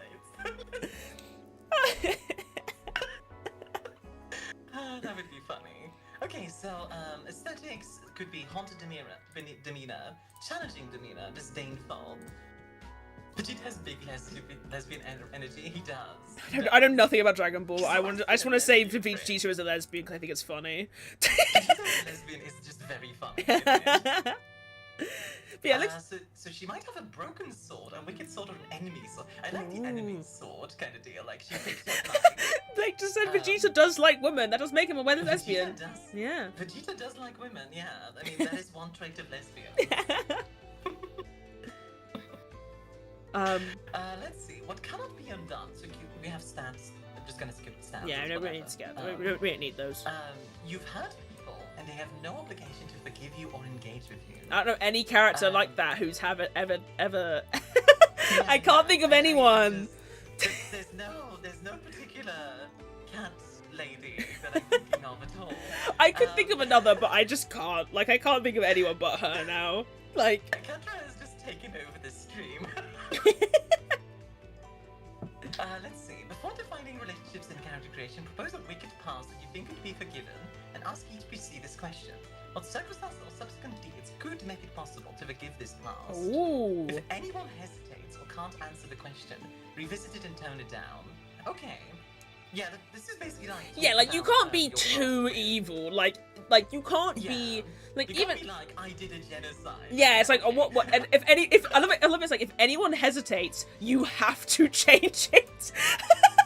Where it's I like, do like the idea of like somebody goes like, and you go, wait, I'll wait. sit down. And return to the lovely cocktail. Ooh, what you Ooh, drinking? nice. Bunny girl supremacy. But then afterwards, answer these questions. Personal growth, are you proud of? What about your past caused you the most grief? And you swore to never again perform certain actions that could lead to harm. What are they? Example include lying, stealing, accepting someone's love, drawing blood, or breaking a promise. If you break your vow, you stagger. Ooh, damn. Interesting. And then, after you stagger, you can decide to keep the vow. So there's a narrative or reason. abandon it. Oh, so like, for example, lying is pretty easy, right? You lie, and then the DM's like the GM, the game master is like, okay, you lied, so you have to stagger, and then you deal with the stagger, and then you have to accept the consequence of keeping it or abandoning it, which is kind of it's a very nice narrative string, if that makes sense. Exactly. I think also the fact that the option is there to abandon it is actually very cool. Yeah, well, it's just like, Because, like, you swore to do something, but that doesn't mean you're actually gonna do it. Yes. You know? Oh yeah, 100%. Yeah. I like that a lot. Also, really quickly, it was just small genocide. Pizza said, I'd actually love to watch y'all play Vampire the Masquerade. Oh. So, really quickly, I just want to say, something that I want to do in the near future is actually do one-on-one role-playing sessions with... For free? Like Vampire the Masquerade, Hunter, The Reckonings, like games in World of Darkness, all in the same setting, with different people every time. So like, for example, you'd be in one game, Strangey, and that would be a one-shot. That sounds so cool. I can have Catherine in another one for a one-shot, etc., etc. It would all still be like one big story, but it would just be very. The idea would be like it would be really easy for people to jump in that way. Like, if you want to watch a one-shot, you will always be able to watch that one-shot. Yeah, rather than like watching a new actual play, because like you could watch someone, you could like get introduced to it by watching one person play it, and then be the Army of Cinematic Universe, the ACU. See, what I'm thinking of, like, you know, Critical Role. Critical Role is really good. Yes. However, there is one big problem with Critical Role. Too much. It's so goddamn long. It's too much. Like I can't do like, and you have to, and most of the fandom is engaged with all types of like every single aspect of the game. Well, like a one-shot system allows that to be more interesting. Like that's the kind of thing I did with Adventure, where it's like every story was kind of a one-shot, but anyone could drop into chat because it was pretty much like disconnected. Also, is like you can have stuff return. Like you can have things show up again in other one-shots. Yeah. And like reference other things. But if you don't get it in the moment, that's you fine. Won't alienate your audience or your player. Exactly. Yeah, that's nice. That's a very good idea. Okay, anyway, so, really quickly, playbook moves. Oh boy. So, we start with Wicked Past. So when you hear about a villain for the first time, you may decide you know them from your past. I know him. I know him. I know him. We're besties. I like the idea of, like, you do this with every villain. Like every single villain. You were like on the Legion of Doom or something. I was like, oh, I know him. You're like, what? It's like, yeah, we used to go way back, me and him. Yeah, like I studied law with him in college. Yeah, that's pretty evil.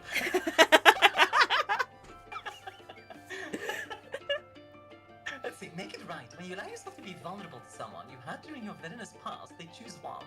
They can either gain a string on you, they lash out, so they can make you stagger. They guide you, mark XP and give you a task to help make amends, show vulnerability, or forgive you. Ooh. That's so super if cool. you... I like that it's a risk that you can, like, get staggered by it. The thing is, think about the way playbook moves work is that they are organic to roleplay. So, to get technical, actually, I need to have that as an emote or something. But like, you can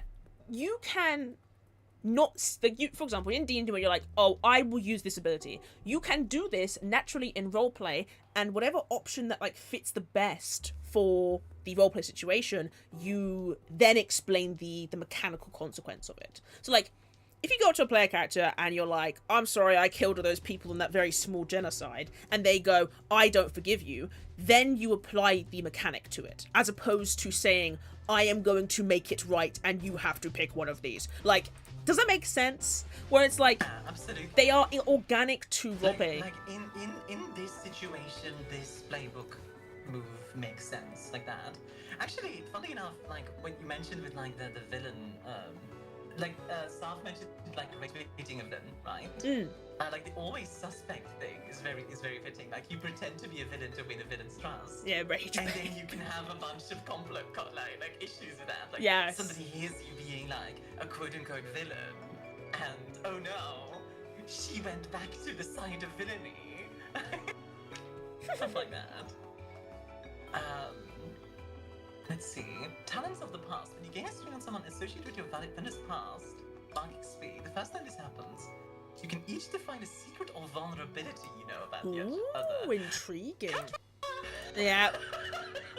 That's cool though. I like that. I like that as an ability. I like that a lot. Use this. Oh, what makes a home? If every other PC in the scene has a string on you, Your conditions cause you to have a -1 penalty instead of the -2. Okay. So if everyone has a string on you, it's kind of good because they know you better. Okay, Yeah. I like that. That makes sense. Like you're more. Ooh, who's the monster? This literally only reminds me of Nimona. Just when if you you've watched expose it. the- Yeah, that's very Nimona. Yeah, very Also Nimona. Why do you not say saying, like- Nimona? She's kind of a good character for this idea. Yeah, but Nimona does fit. Um, Oh my god, yes, Saf, what's up? When you expose the hypocrisy of someone who is supposedly virtuous, oh no, you put an infamous Yeah, and so a... this is, again, yeah, like, the devoted. Is this Thirsty Salt? Yes, Yes, Phoenix, yes. This is indeed. gain a Thirsty string Salt on them and lesbian. choose one. The wrongness of the act is exposed. They mark XP if they change their mind. If they don't, they must attack you or take a condition. Alright, damn. Your words sting, Or they're they taking take a a condition, condition. Or you gain a string on them. Okay. Ooh. Interesting. And what's the other one we wanted to look at? Because these, just having advice The on how to... Trickster was also very big for me. I was very curious about that one. Because Trickster. It's the not- Trickster is all the way at the end. Is the last one.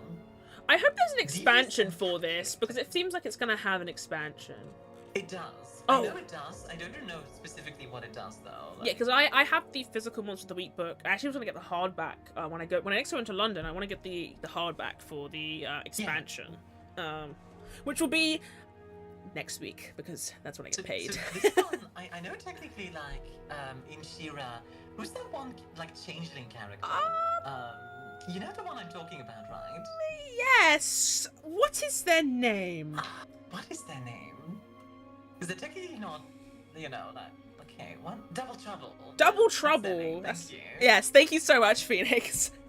Thank you, Phoenix. Yeah, I would not have. I guessed wouldn't have that. remembered. I was just tippy typing on my phone, being like, "Who is?" But the thing is, that's kind of their point where like they keep changing like identities, right? They fear closeness. Yeah, I drink. fear vulnerability, but desire closeness. Yeah, that makes sense. Mm. Could be a business-like spy, endearing charlatan, or cold mastermind. Yeah, Yeah. so it could be like, I want to be close to people, but I can't because of like, you know, I need to be aloof, that sort of deal. I get it. Such a cool character. Wait, idea. hold on. Aesthetics, a surprising sword. A surprising sword. Like, I see like a concealed sword, a venomous sword, a surprising. What does a surprising sword look like? We can't talk about that on stream. I'm gonna very quickly Google surprising sword and just see what I find. Well, I would assume like too many feelings. You know what? This is actually kind of a cool design. I'm gonna show it to you guys. One sec. Sword, lesbian, second small sword. I'm gonna send this to you as well, Strange. I'm Hold scared. on. Please don't send me No, pictures it's of actually swords. Fine. It's actually fine. I'll send you my sword. Hold on. I sent you my sword. Please respond. That is a surprising sword. It's like That a would golf be club. Surprising sword. That looks like a golf club. That's what my girlfriend would call her bits. I think. I do like the whole trans people can double jump is just like my favorite thing I've discovered today. I think. Admittedly, so 100% everyone. Let's discuss your mommy issues. If you want a game that is straight up therapy, it is called Therapy.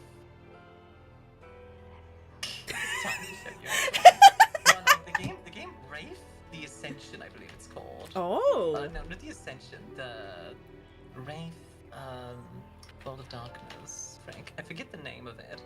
Wraith the Oblivion. Wraith the Oh. Oblivion is the game where you start and your character is dead, What? and you need to move on. Like that's what it's about. It's about moving on from death. It's very. The it's one very game that I difficult. felt was quite therapy to me was Disco Elysium, only because I have big issues.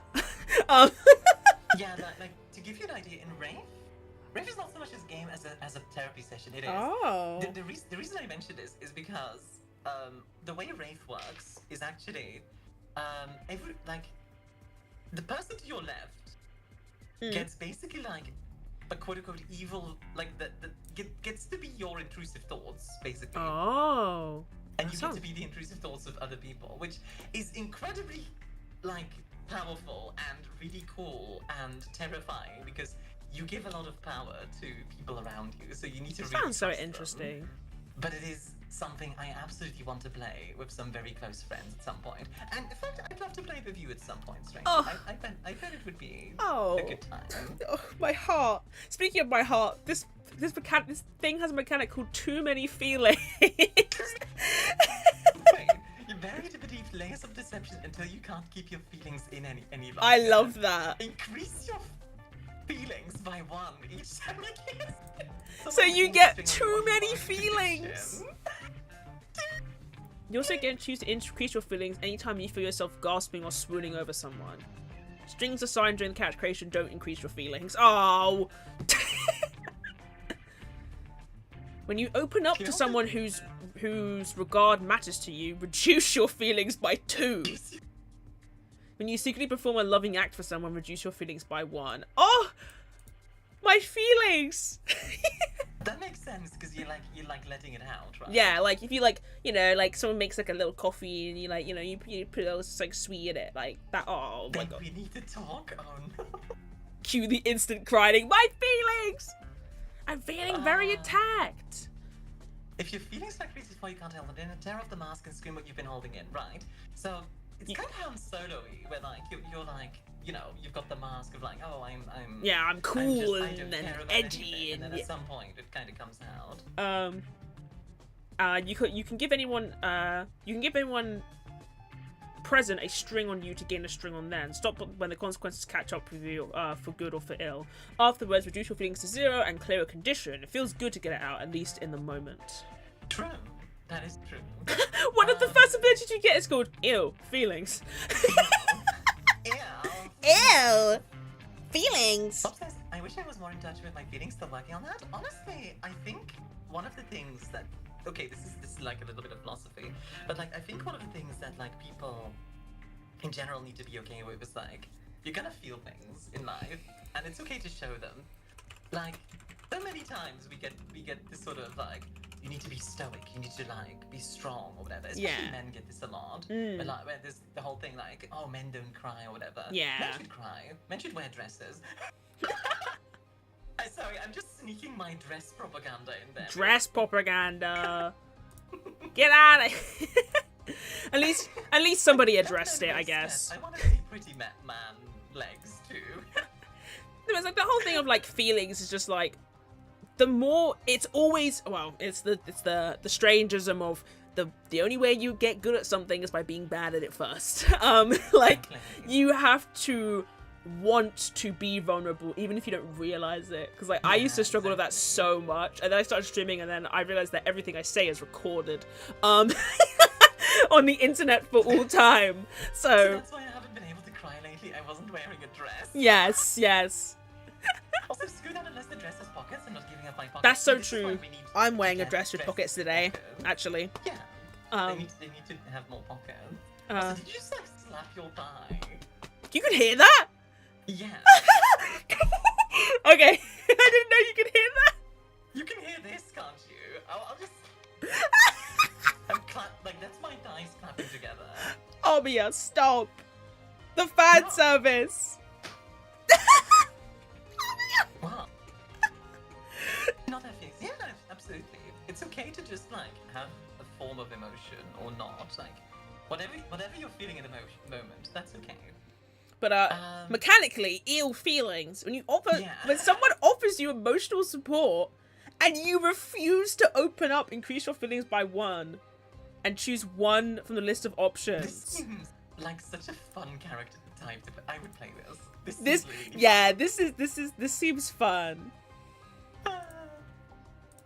Yes, Tice, I just sound like a trombone of tapping multiple pencils. There's no in between.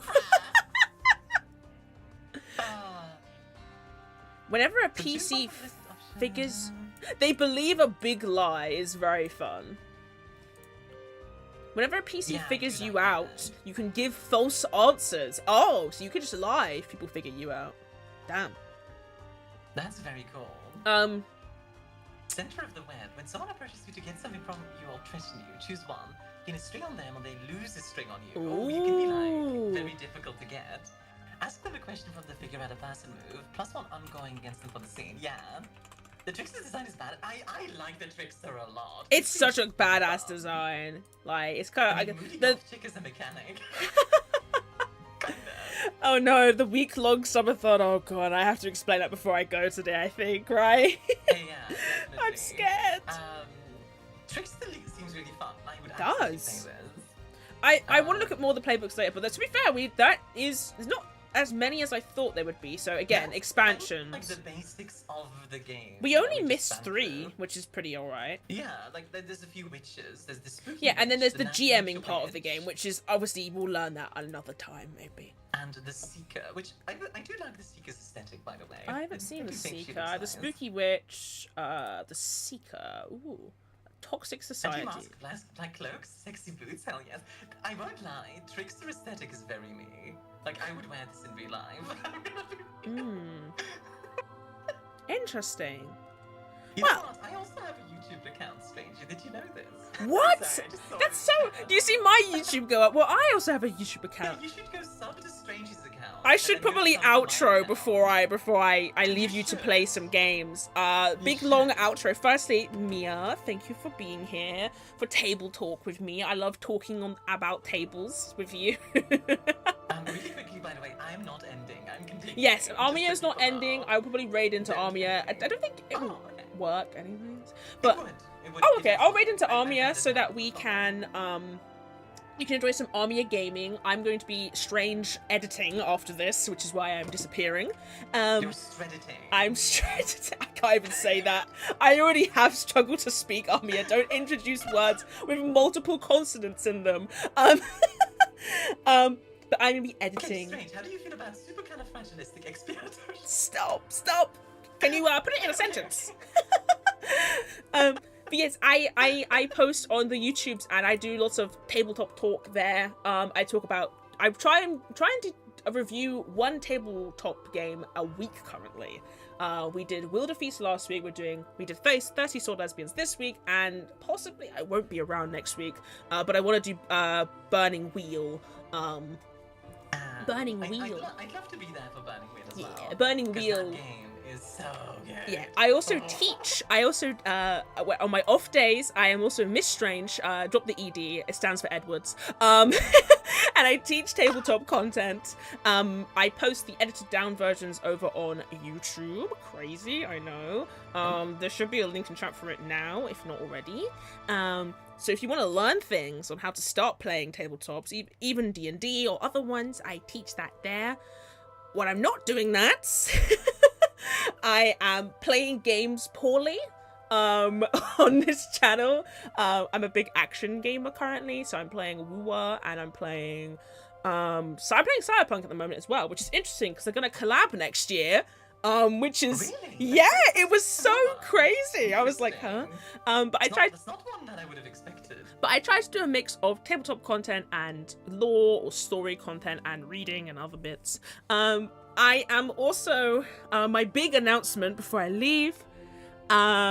I am doing a week-long charity subathon at the end of May, which will be Whitson's Week, which is the 25th to the 31st, which will end on my birthday.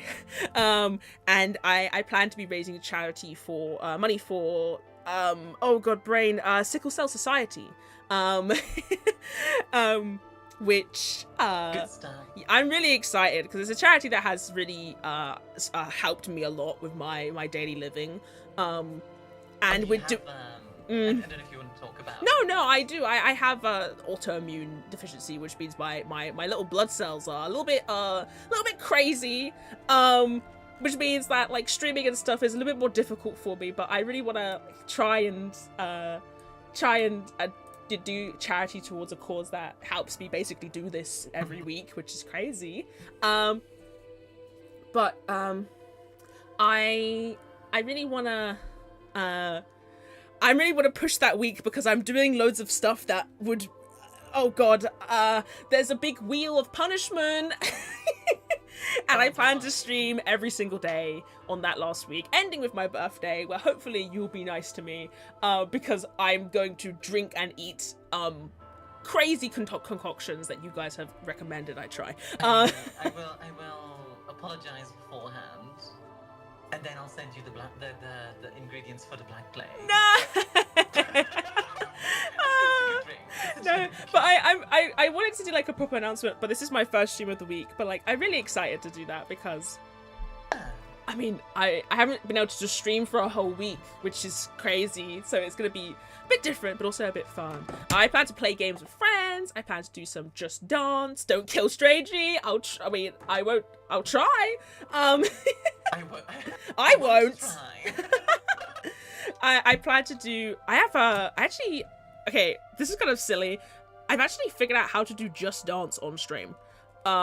Which will be really fun because I used to play like Just Dance games like religiously as a kid.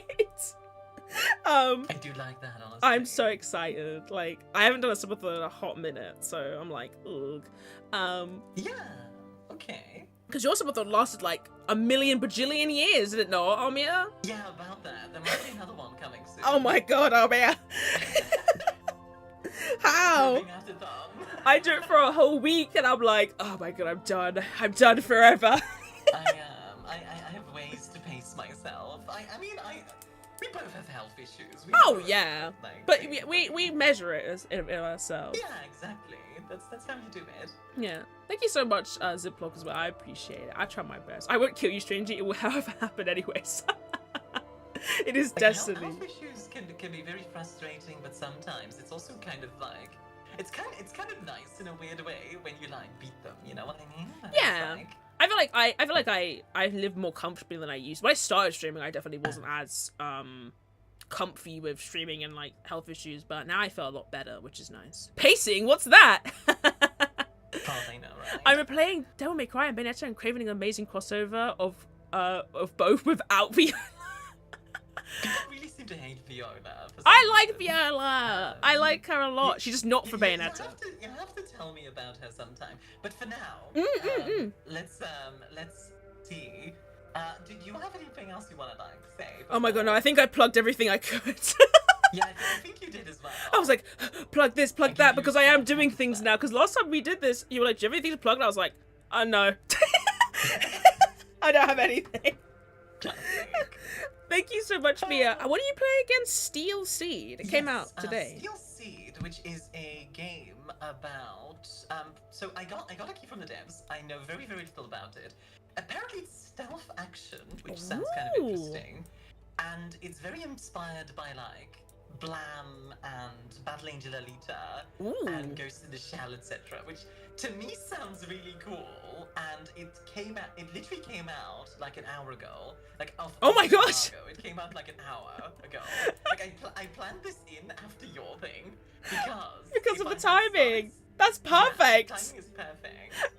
Well, so I am very excited. Thank you for being here with me, Mia. I will steal you away, or you will steal me away for some sort of tabletop-related crimes as we become. If I do run TSL, TSL sounds so official. Thirsty Sword Lesbians, I will definitely invite you as the. Do we ever thirst over swords? Yeah, if I get to be the trickster, I will join like. Oh, 100%. If I ever run it on stream, or even off stream, I would be happy to have you as the meta polyamorous lesbian at the table. For now, let's go raid into Armia while she plays game. Thank you guys for coming to the stream. You're gonna stop. I'm gonna go AFK for just a moment, just because I need to use the restroom and I need to like set up. Of course, we've been sat here for like 2 hours and a half. I drank like a liter of water while we were like. Yeah, same. And now I'm like at the end of the stream, and I'm like, I am going to do this myself. Anyway, go vibe in Armia's stream. I don't know why I'm sending you raid messages as if I don't know who you are. But definitely go give her a follow. It's very funny seeing the raid messages in your chat already. I forgot about the shared chat. I'll finish up the chat. That's okay. Thank you so much. And anyway, guys, I will see you not today, on Thursday. Don't miss me because I'll definitely miss you. Anyway, bye-bye, Mia. Bye-bye, my peps. And I will see you sometime. Bye-bye, bye-bye, bye-bye. Melfi, you're not late. We are still going to be playing. Don't worry.